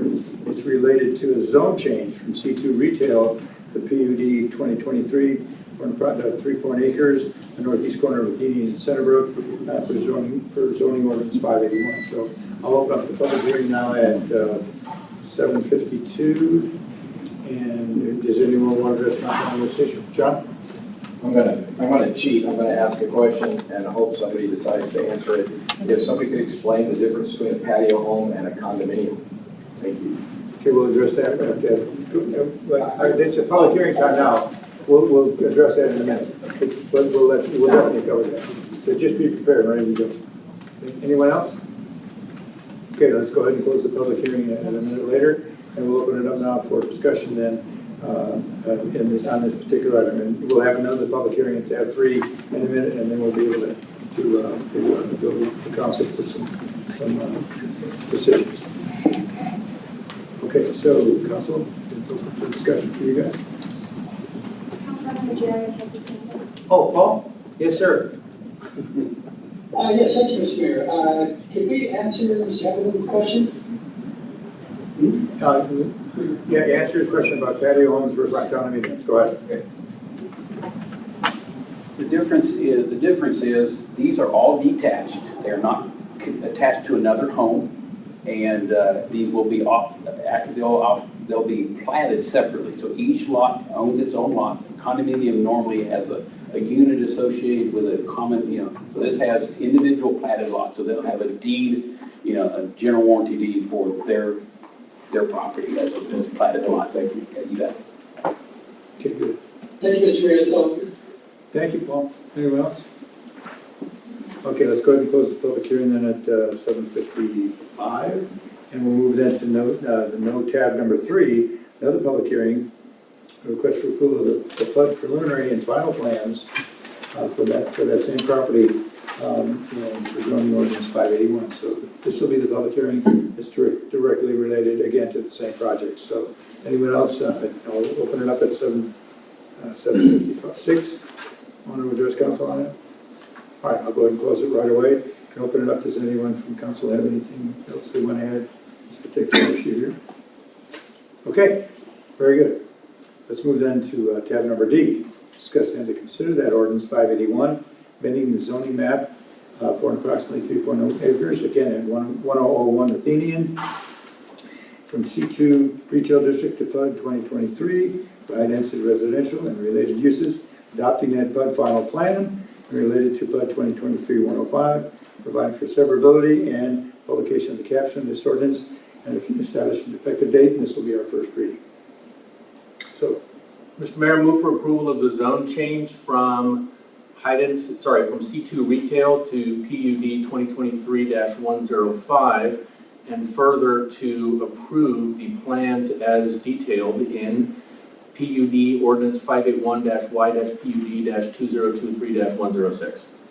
okay, we have a motion. Do I have a second? Second. Second by Councilmember Fitzpatrick. Any further discussion, anyone? All right, let's call for the vote then, please. Councilmember Buck, Aye. Councilmember Fitzpatrick, Aye. Mayor Pro Tem Goolsby, Aye. Councilmember Bulman, Aye. Councilmember Najarian, aye. Councilmember Vaughan. Aye. That motion passes. Gentlemen, look forward to start to hear more from you in the future. Absolutely. Appreciate it. Thank you very much. Thank you for all the work for your staff. Well, All right. Thank you. All right, gentlemen, thank you. Next item is tab number E. Discuss and to consider resolution 957-2023, designating the Universal City Fire Department as a secondary law enforcement agency, authorizing the fire department to obtain a Texas Commission on Law Enforcement identification number, establishing legislative findings, providing for severability, and setting an effective date. So, the city manager? Yeah, thank you, Mayor. Up until several years ago, we only had one person in the fire department who was certified to carry a firearm. And so one of the things that we've been working on in terms of having more depth to our staff, we've been working on getting additional fire staff certified to carry firearms. One of the reasons they do that is they do arson investigations. They do other types of investigations. Sometimes they're on call with police officers and they can act in their capacity as a police officer. We also have several of them that work as bailiffs within our municipal court system, which we always appreciate because then that means that the police officers are able to stay on the streets. So the requirements for a fireman to carry a gun is much different than it is for a police officer, and the retraining is different as well. And so up until now, the police department has been able to carry the commissions for the fire department, but because they're so different in the duties that they carry out, it's been recommended to us that the fire department get their own TCOL certification number and do their own training and monitor their own staff when it comes to firearms. So what you have before you is the resolution to make that happen, and we are asking that you approve that so we can get that off to the TCOL division, and they can carry out the other items to make the fire department the secondary law enforcement agency for the city. Okay, Chief, do you want anything before we open up discussion? No, that really summarizes. Okay, good. Just be prepared to answer any questions you might have. So let's go ahead and open up for discussion, and then we'll take the motion down this moment. I have like a million questions, so apologize in advance. What are the costs associated with someone getting, like them getting all of this training and being able to carry weapons? And I would assume it would be a pretty heavy cost, like if they have to be armed and take classes and take the time to do the training, which also means they're not, doing their thing. Like, is there a cost associated with it? So there is a cost. Most all the law enforcement that's in our agency in the fire department right now came that way. So the fire marshal assistant chief that we recently hired came to us as a peace officer already. I was a peace officer already. Edward Todd, who was our mental health officer in our department, was a peace officer already. The only one we actually sent to school and got trained was Captain Hubbard, and we paid about $3,500 to send him through the police academy. But he was already a fire investigator. He had all the other qualifications other than the TCOL certification. So it just made sense to send him through to get him to that level to where he can effect arrests, he can interrogate arson suspects. Okay, so my next question, I guess, because I'm still not fully understanding this. So some of our people, like our fire marshal and other people, already are TCOL certified. What is the point of designating the UC Fire Department as a secondary law enforcement agency if some of these people already are TCOL and already can be TCOL? What's the point of that first part of it? I guess to clear that up for you, Chief Siemens, as a courtesy, has extended. So the Texas Commission on Fire Protection and the Texas Commission on Law Enforcement are who regulates us in our fire certs, who regulates us in our police certs. They're both state entities. The fire department allows an individual to carry his own certification in a sense. TCOL doesn't do that. They say in order for you to be a Texas Commission peace officer, you have to be carried by an agency. And as a courtesy, our police chief has extended that to the fire guys in the past and said, hey, I'm going to carry your commission, but they don't technically work for Johnny. So the fire guys work for me. So it makes it a little gray because they don't report to him on a daily basis. There's just a lot of things so in order to clean it up, most fire departments across the state that do arson investigations have elected to create their own TCOL number. And what that does is it recognizes the fire department, gives them their own TCOL, and allows them to carry their own guys who are investigators, who are working under different policies, different procedures. My guys don't go out and run traffic normally on a daily basis. It's kind of like game wardens are law enforcement, but they do a different type of law enforcement than a patrol officer. So I guess to clear it up, it just kind of cleans it up. And as a courtesy, Johnny's always extended to carry those fire guys that don't normally report to him. And it just kind of clears that up and says, hey, they're your guys, they report to you. Right, but when the police department was carrying the license, that's when we only had one person. Yeah, we had one guy. Now we have 4 people hanging out there under a law enforcement license without really having a head to watch over them. So that was one of my other questions that someone else asked to ask. So is the police chief, does he want this? I mean, he's not here tonight, so. Yeah. But. So we've already talked about it. Okay, and then are firefighters gonna want a pay increase since now they're cross-trained in the long term? Maybe not now, And I wanted to but. address your concern about the training. What's really great about firemen is we're not spending any additional amount to train them. the great thing about the fire classes is when they go to a fire class, they have to enter their T-code number in there and they get dual credit. So it's great for, those guys can count a 40-hour fire training towards their 40 hours.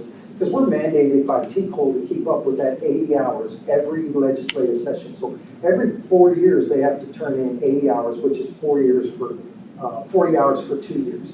But all of those hours, we're already sending them to do their fire training. We're getting to double that towards law enforcement. Okay. So it's really great. We're not spending any extra money to train them.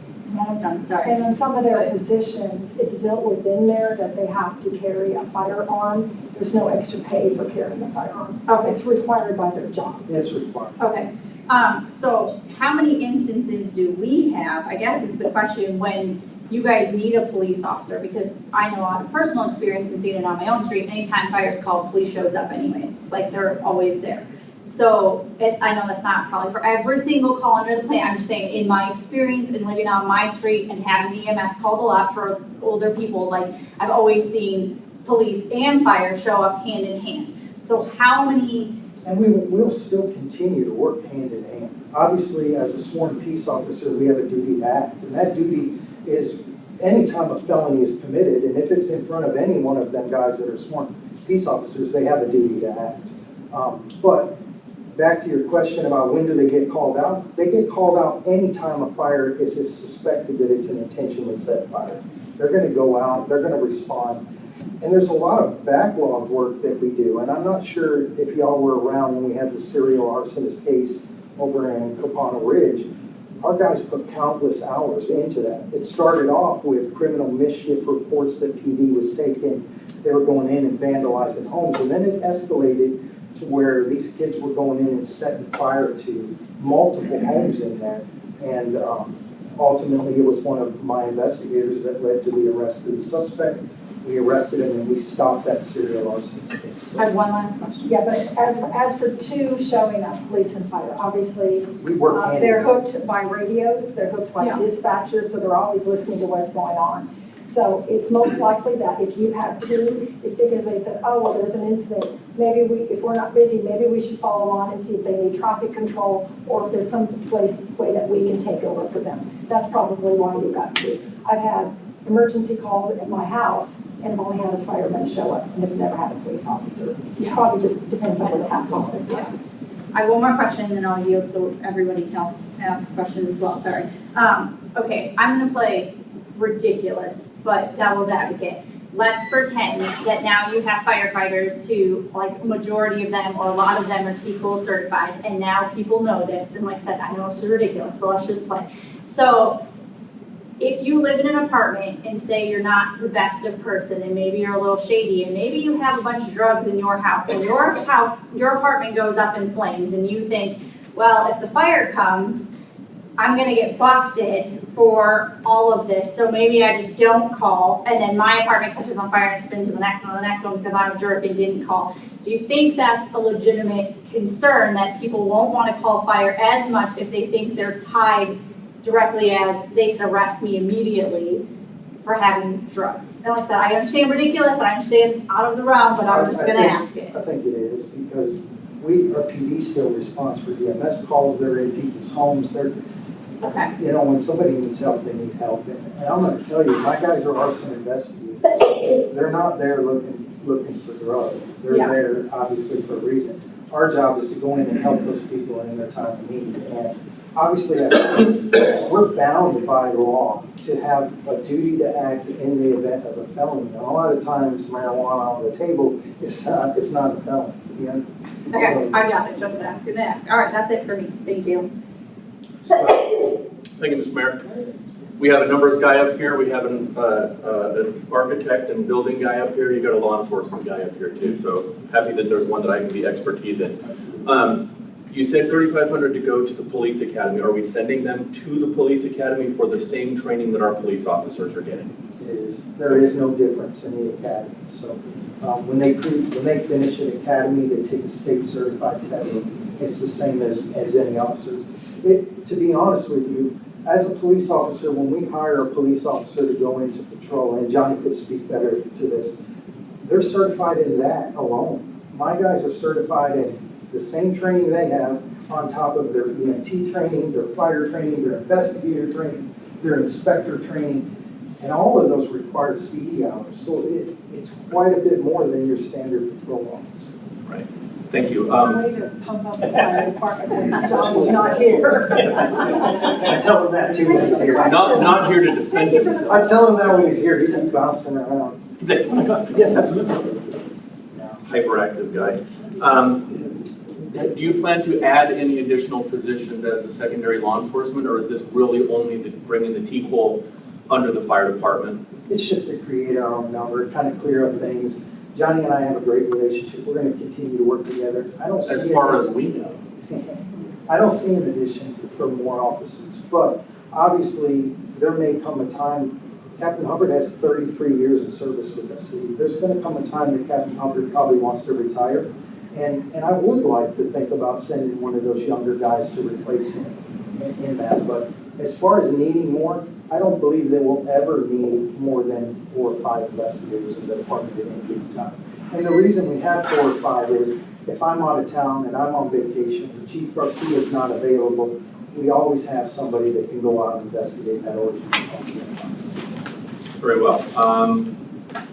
So everybody that we're bringing under already is T-Cole certified by the police department. This is really just about issuing T-Cole. It's really to get the fire department through our number. Yes, sir. Okay. As they become, okay, then that negates my next question, so we're not going to do any more. Are they going to do off-duty carry as well? Is this going? They're going to be well. They're already sworn law enforcement officers, and we're not adding any new ones. They're already doing that. We're already doing that with. Okay, good. I thought this was a move to get everybody in the fire department certified. Yeah. Okay, good. And they're already, under Johnny's policies and procedures, they're required to carry off-duty at all times. And that's kind of what I was getting at, is this going to carry that same burden for any new people that we're not? Thank you, Mr. Mayor. We're not adding anything. Thank you, Chief Burke. Appreciate it. Thank you. I guess I'm a little bit worried about what I don't know, and that's like kind of the unintended consequences. You know, you got the runaway fire department. I'm not saying you're a runaway fire department, but is there a situation where you could start butting head with the police department? You have new people in here, and you're trying to do something that the police department doesn't like, and they're doing this. I mean, are we going to send police officers to firefighting training? That's why we said it's secondary. What the fire department does in investigating origin and cause and investigating fires and being law enforcement doesn't affect anything to do with the police department being our primary entity. They're the ones that respond to those calls for burglaries. They're the ones that run traffic. It won't change what the fire department is doing, obviously. If it was a felony type call and an active shooter situation, we're already going to respond and back up Johnny's folks on any one of those calls. It's all hands on deck. But we would do that under him as well as we would do it under our own. It is not going to change that. I guess the serial arson is a good example where you said that you were able to help with that and solve the issue without this identification number, correct? I mean, so you weren't hindered by not having it in the past. No, it just clears it up because the reality is Johnny's extending his, as a courtesy. Hey, look, I'm extending this courtesy. He was very uncomfortable about doing it originally when he came in. He's like, I've never really had, and he's like, I'm not really sure. Are y'all reserves? Are you not reserves? It's just really cloudy. And T-Cole even tells you, for the clarification, we really recommend, if fire departments has T-Cole guys, fire marshals, you should have your own T-Cole number, and the police department should have their own number. It just cleans things up. Right now, my guys have to go work so many hours in patrol so they can, in a sense, act as reserves. So we've even run into issues like, how are we paying them? They can't go work for another entity, and yet he's already worked his 40 hours with us, and now do I have to pay him overtime to go get his hours in a patrol car? And so by having our own T-Code numbers, they would adhere to our policies and our procedures, investigate fires when they're needed, and it just kind of clears that up for John and I both. How many of our neighbors have a secondary fire department, police department? You mean a T-Cole license? Yeah, Yeah, it's whatever just a we're license calling number. it is. Yeah, so Is Live Oak or All the someone? counties, we know that all for the sure. counties have them. I had my own agency when I was in Atascosa County. As a matter of fact, I shared my policies with Guadalupe County.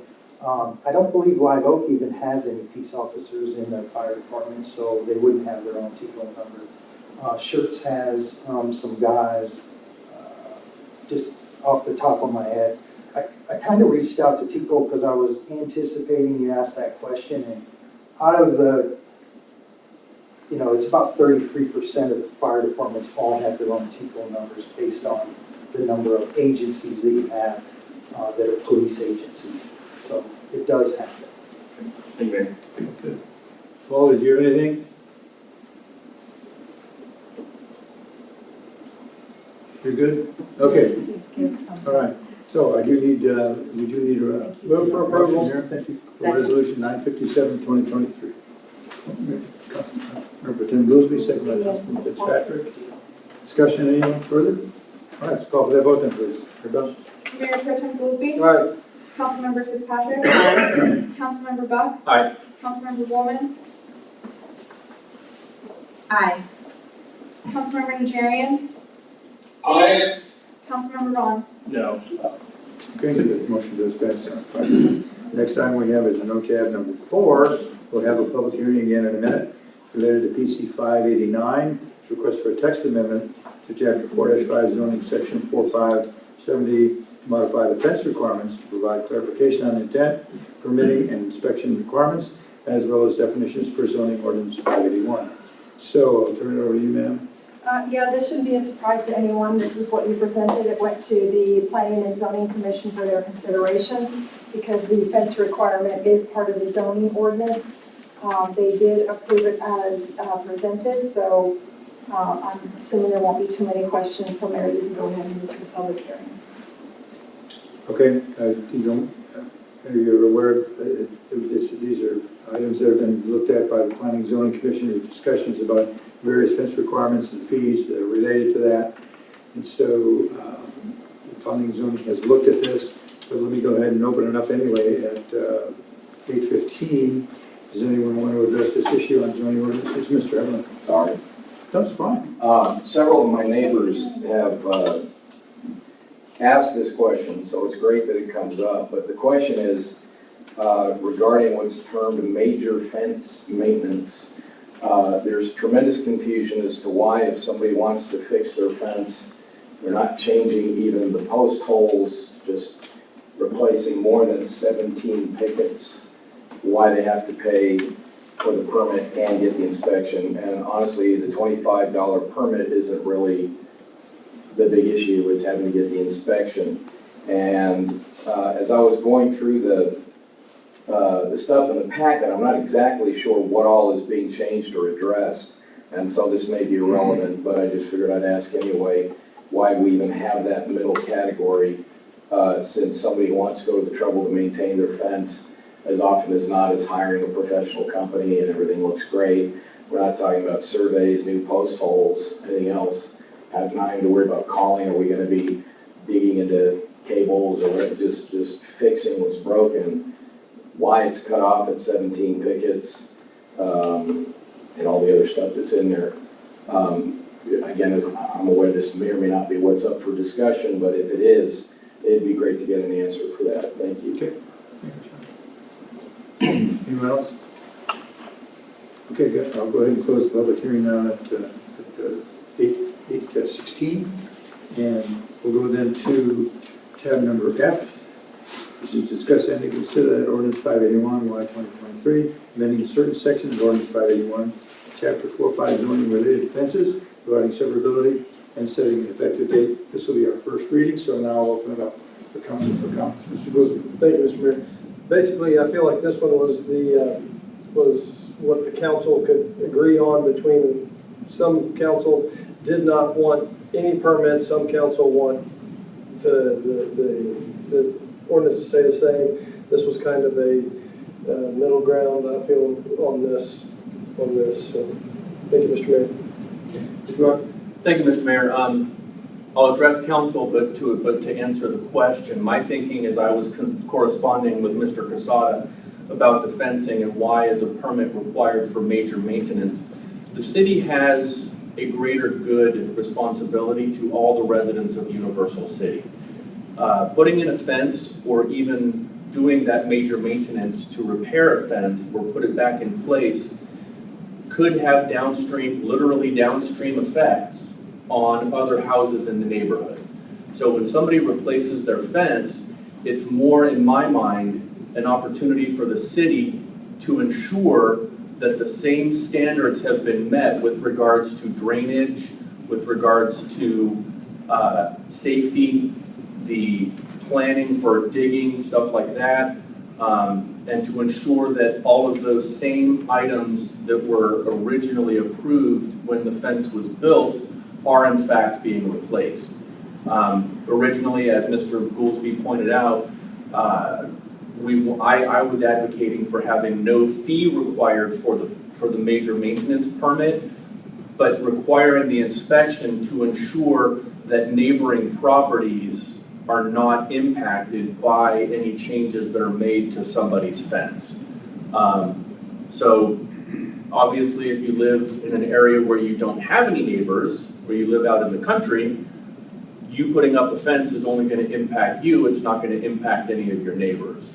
So that was my major point with doing that. And then in order to cover the costs of the city inspector issuing the permit and then going out to look at the property, we decided to put it on as the compromise measure. We decided to put it onto the owner of the property who was conducting that maintenance. Now, the big issue for a complete replacement of the fence is that as long as you're putting it in the same location, same materials, same height, et cetera, and all you're doing is replacing it in kind, that's a really quick issue for the inspector to come out and have a look at it, check off that it's been done the same way, and they move along.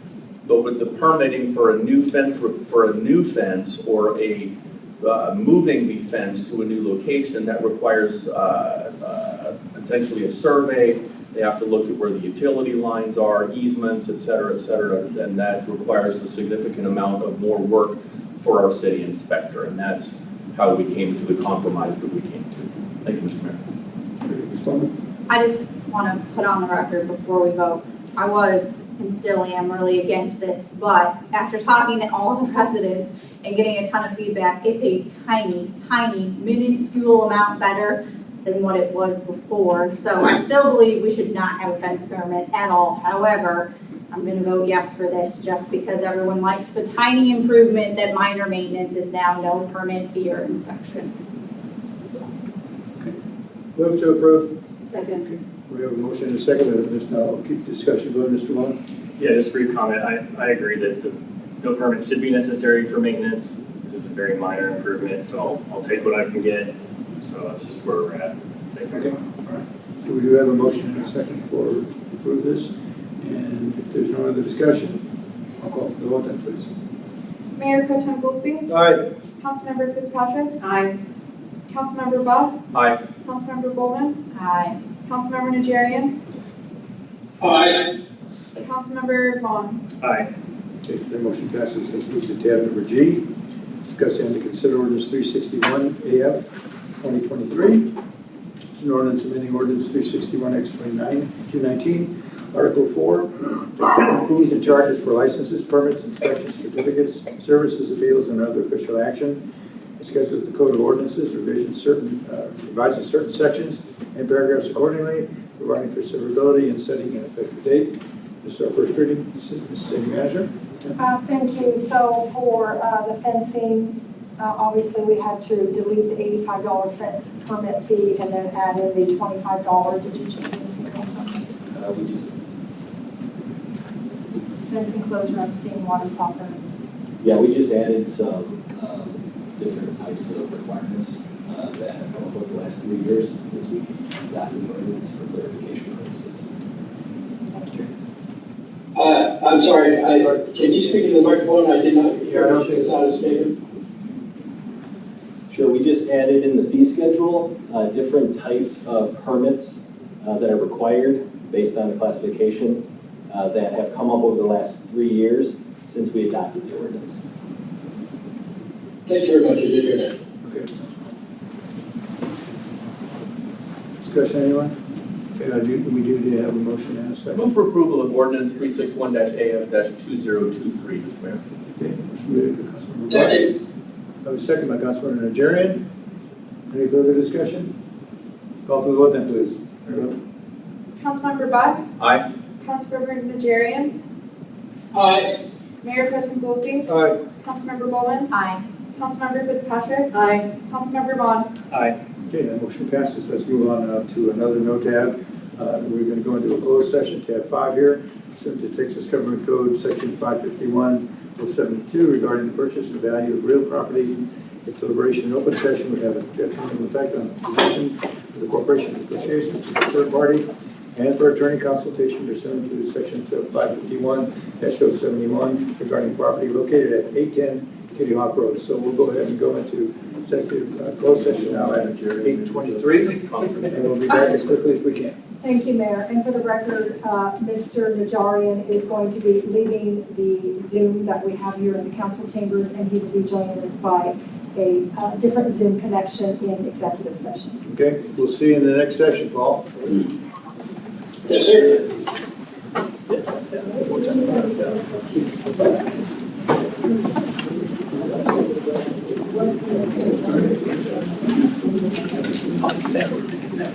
Hey, John.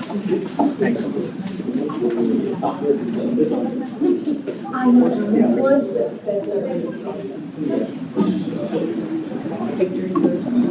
Is it turned off? Is it turned off? Yeah. We'll reconvene as soon as we get Najarian back on.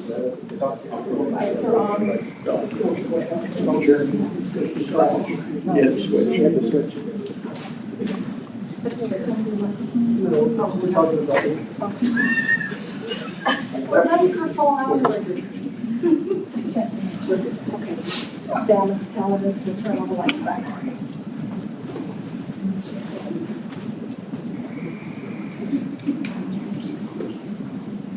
Recording in progress. All right, Alexa. That's about the most mix it up. Load the sidewalk. You can see it to the sidewalk. It's a photograph.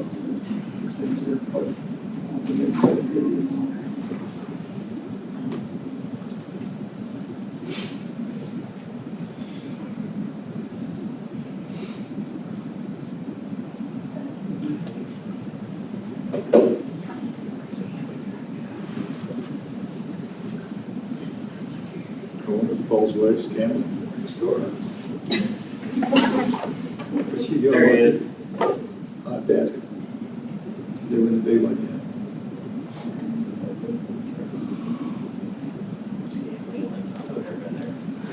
Is there gambling? That's the data. Can you hear me? yet. Yes. Yes. Okay, we're back. Good. Okay. Reconvene from the closed session at 8:45. No specific action is taken at closed session. So we'll move on now to tab number H. That's consider the resolution, City of Universal City authorizing the purchase of real property situated at Lot 2 at St. Matthew Subdivision, County Block 5053, Universal City, from the Episcopal Church Corporation of West Texas, public purposes, and authorizing signatures and addressing related matters.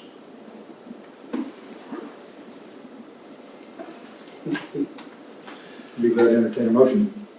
Mr. Mayor, I motion we approve a resolution of the City of Universal City authorizing the purchase of real property situated in Lot 2 of the St. Matthew subdivision, County Block 5053, Universal City, Texas, from the Episcopal Church Corporation in West Texas for public purposes, authorizing the city manager to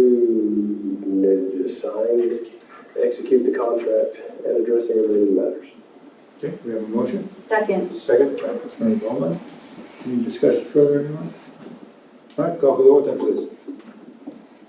Mayor Pro Tem Goolsby. Aye. Councilmember Bulman. Aye. Councilmember Buck. Aye. Councilmember Fitzpatrick. Aye. Councilmember Najarian. Aye. Councilmember Vaughan. Aye. Okay, that motion passes. We move on then to, we move on to tab number I, discuss and to consider city council meeting cancellation alternative dates for the first regular meetings of October and November. And I think you realize that the October one, normally, because it's National Night Out that night, we would normally move it to the next evening, but we have night court that night. So there's the potential, obviously, of canceling that meeting. We're trying to find another alternate date. And the one in November certainly is related to, that is the election day. And the availability of having this council chambers the next night is open for all of us. So that's what's open for what we need to do both October and November. And there's a potential, we may not have to have a meeting in October if the items are, if there's not very many things on the agenda. That's not determined yet because we're not really sure, but For the first one in October, so the only items we have other than council requested items are the second readings on the ordinances that were passed this evening. We did notify the applicant for the Center Work project that there was a possibility that the council would not have the first meeting, and they were okay with their ordinance being approved at the second meeting. okay. So with that being said, with the very few items, if the members who have requested specific agenda items are willing to hold off on them for at least another meeting or so, then it might behoove us to just go ahead and cancel that first meeting in October. I would advocate, Mr. Mayor, for having a date set aside just in case something comes up in the next 2 weeks that Ms. Turner or yourself or anybody else deems that we do need to get this set up, or that we do need to have the council meeting. So I'm okay with canceling the meeting as long as we have a contingency that we could have the meeting if one is needed. Okay, and there could be a potential of having it in another location. So Monday or Thursday, let's say. Right, the other item that we always have the ability, if something really came up that needed attention, to declare an emergency. In that case, we'd only require a 72-hour notice. We can maybe do it at the library and I don't know Could we what's move the happening at the venue? library. We prefer to have it here, but because of the audiovisual capability, but it could be at another location if we need to. Yeah, if we move it, we don't have the streaming capabilities and we don't have a microphone system. Right, that's what I say, we prefer to definitely. so same time, Monday or Thursday then, I would advocate for. All right, let's continue the discussion. I have items on the agenda that I'm more than happy to push since we host National Night Out, so I think it'd be really Yes, good. you are hosting it, and I think there you are too as well. So it'd be nice to, yeah, I'm okay with pushing it to the other October one, and then same thing with moving the November one, that works for me. Okay, let's look for an alternate date then for that first October one, as a backup. But at least initially consider canceling the October 3rd meeting with potential backup if we need to. Yeah, Phil? I would say let's just cancel the October 3rd, and then maybe we can wait on the November. Do we Well, the cancel that? November, we're asking you to push to a Wednesday Just move because one this day. room is available. Okay. We So just move normally from we election would day be to the very on- next evening. Yeah, election day, national election is Tuesday, November 7th. On that one, we're asking you to push it to Wednesday, November 8th. Okay, so then do you need a motion? I would move that we cancel the October 3rd meeting and move the November 7th meeting to November 8th. Okay, do we have a motion? Do we have a second? Second by Councilmember Bulman. Any discussion? All right. Yes, Mr. Najarian. I said perfect, I thought it was muted. Oh. I'll get to you in a minute. I'll let you be the first discussion individual when we get to you. All right, that motion's been, yes, Mr. Goolsby. So basically, if we needed one, you would just call us and we would work on a date. Yes. We would have to set up an Or the emergency mayor, or the 72-hour mayor notice. could call an emergency meeting and provide 72-hour notice. Okay, thank you, Smith. All right, let's go for the vote then, please. Councilmember Vaughan. Aye. Councilmember Bulman. Aye. Mayor Pro Tem Goolsby. Aye. Councilmember Buck. Aye. Councilmember Fitzpatrick. Aye. Councilmember Najarian. Aye. Okay, so you all we may not have a meeting in October. We'll definitely have our November meeting the day after election day. So So, we'll have our October 17th And yeah, we still have the October 17th. Okay, that concludes our business for this evening, so I'll turn it over to City Manager for her comments. Thank you, Mayor, Council. A couple of items I wanted to let you know about. The library is hosting a very good program. It's called Veterans Songwriting Workshop. It's to help veterans deal with the stress that they feel and anxiety through their work within the military. It's a very effective program that is going to be Saturday at 12:30. No writing experience needed. That's why it's a workshop. They'll help you through all of that.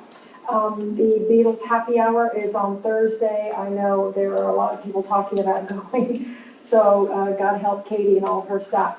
Also, Thursday night at the golf course is the last Thursday night scramble, so you can imagine what the parking lot is going to look like.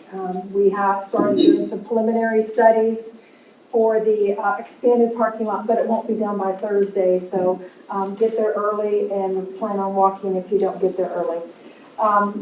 Ms. Putt had mentioned that the pumpkin patch, the official opening day is on October 6th. Public safety is that weekend. We do anticipate a very good turnout. We had mentioned that we're moving some of our meetings around because of court. This is a trial program. We've never done it before. It's actually called Night Court. I don't know if some of you remember. Remember the old TV show? Night Court. Harry Anderson won't be here. It'll be Judge Stubblefield. But this is people who have had warrants out for many years have received a notice or a postcard for us that they can actually come in and see the judge that night. No judgment and no chance of being arrested. And they can go through a warrant reduction program where we can waive some fines, give them back their, if they sign a payment plan, we can give them back their driver's license and things of this nature. So that's going to be happening during the month of October. And then if you please mark your calendars, and we'll send this out to you as well. Thursday, the 16th of November is our volunteer appreciation party. That is the one we have for all the boards and commissions that serve the city throughout the year. And this is council and staff's time to shower them with love and thank them for all the many, many hours they give to the city. Do you have a time-ish, like night or It's day? Or? well, it's normally 5:30 because some people don't like to drive in the evening, so we're usually about 5:30. I'm going to assume it's at the golf course, but we'll find out as we get more details, but for sure get that on your calendars. Thank you, Mayor. Good, thank you very much. Mr. Honeymooner, let's put you on first. Thank you, Mr. Mayor. I was going to say sorry I couldn't be with you guys tonight, but I said that would be a lie, and I'm glad to join in the meeting, but I'm very happy to be out here to talk with my new wife. Been wearing this around there quite a bit lately. It's honeymoon and Najarian 23. And just having a great time. Be back this next weekend, and just glad we got everything together. I appreciate all the work that the staff's been putting together on it, the fence ordinance, get it all together and, changing the wording around. And just, I appreciate all of you. So you all be safe. Take this, Mayor. I'll see you after the weekend. Enjoy your time, Paul. We'll see you. Okay. Start with Mr. Buck. Thank you, Mr. Mayor. I want to extend my appreciation again to the staff for all the hard work that you guys have put into all these projects that you're bringing before us. Christine's not here, unfortunately, but I know she's done yeoman's work in putting together the budget, hurting cats figuratively. So from our perspective, at least from my perspective, I appreciate all the hard work, and I'm glad it's over for a year. Mostly. 8 months. Stop looking at me like that, Miss City Manager. I'm getting a stink eye. Other than that, Mr. Mayor, I don't have any further comments. 17th of October, there is a good chance that I will be dialing in remotely for that October meeting. And it'll be daytime where I'm going to be. It'll be daytime. It'll be middle of the, early morning maybe, or okay. Late morning, something like that. Thank you. I'm good, Mr. Mayor, thank you. I'm gonna address and break down real quickly the misconception that guides your council. I want everyone to know, in the public and in general, it's open to anyone to attend. But if you can't attend, that's okay, because you can ask to be on my email list, which is over 70 residents. I send out an email breaking down the agenda, and I ask you to email me back your questions and opinions. So if you want your voice to be heard, you have my email. You can email me, you can answer the questions, you can let me know how you feel, and I am more than happy to take those. If you can't attend, I ran personally because I felt like my voice and others like me was not being heard. I think I'm sitting up here because people share my voice and wanted me, to express their voice. I don't think it's right to take away anyone's voices. I also don't appreciate the hypocrisy that just because people care loudly, that, they don't have a right to a voice. I think everyone has a right to speak, and I think that calling people a bully or that certain people are bullies is very, very hypocritical, especially considering a Facebook group that lady runs happens to drag me through the mud pretty much once a week with really nasty, awful comments. And I haven't, defended myself or said anything about it. I just take it and consider you caring loudly. So if you want to, throw stones at glass houses, probably not the best idea, because, like I said, a group that attacks me personally on a daily basis, I think that's a little hypocritical to say that no one should have a voice and that the other people are rude when that door swings both ways. And like I said, I don't take it personal. I just say everybody's allowed to care loudly, whether you like me, don't like me, that's okay. Like I said, that's what we all signed up to be care loudly at. So that's it for me. Thank you. Thank you, Mayor.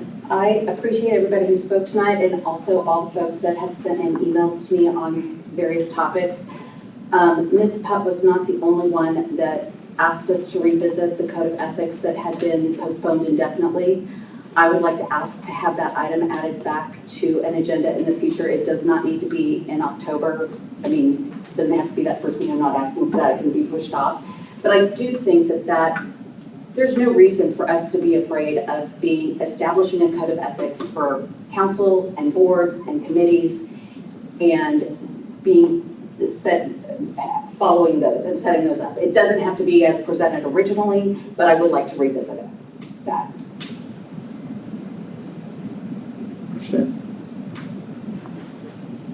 And I think because it was brought up by a person in the meeting, it can be added. Is that correct? Yes, Okay. absolutely. Definitely. It was additionally brought up by, wasn't that you, Ms. Bowman? Brought that? I thought if it was, No, I brought up rules and procedures. Rules and procedures. Okay. Not code of ethics. Not code of ethics. So I'm not sure. I thought it just needed one person if it was spoken about in the meeting. It is a matter specific to that person. So Okay. under That's fair. the current rules that you're operating under, it does require a consensus of the council. Under the rules and procedures that you have yet to look at or adopt, it says it can just be brought up by anyone. So you'll have to decide what you can do with that. I'm okay putting it up for consensus. All right. Do I have a consensus to seriously future agenda item then? Including with what you want, as your procedures as well.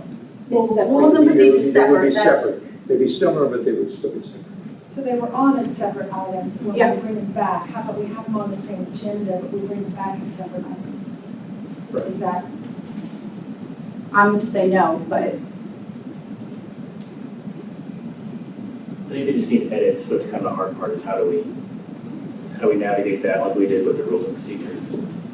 We haven't had an opportunity to provide the edits to it. Okay. We'll definitely put it on a future agenda item, separate.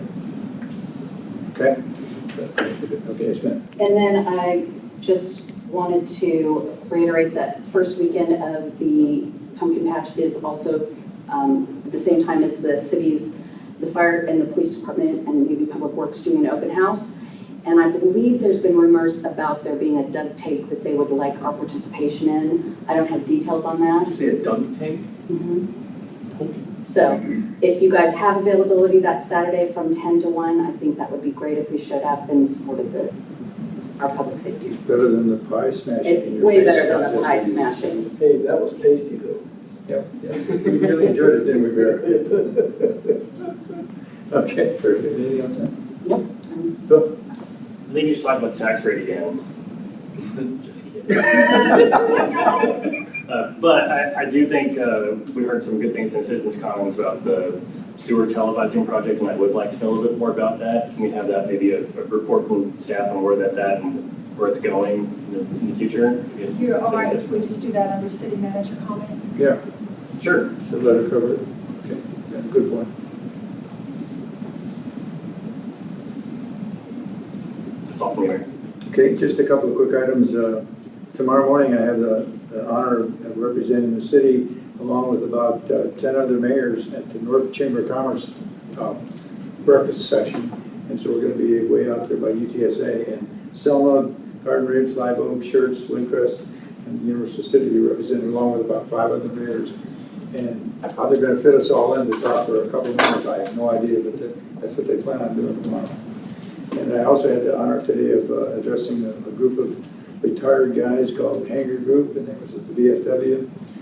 A bunch of really energetic fellows. I remembered many of them from my military days. It was kind of interesting to rehash and we get to know each other. It was really good. So thank you very much, everybody, for hanging in there. Long, arduous time that we've been going through, and I really appreciate it. And as I said, I think I said in my remarks, that you guys are all really, really passionate about how you feel about what you do in your job. And we really appreciate it. All of us do. And so we're together as a team, and we want to make sure that we do the best thing we can for our citizens. So thank you very much for sticking it out tonight, all of you. Appreciate it very much. It is now 9:05. My goodness, this meeting is adjourned.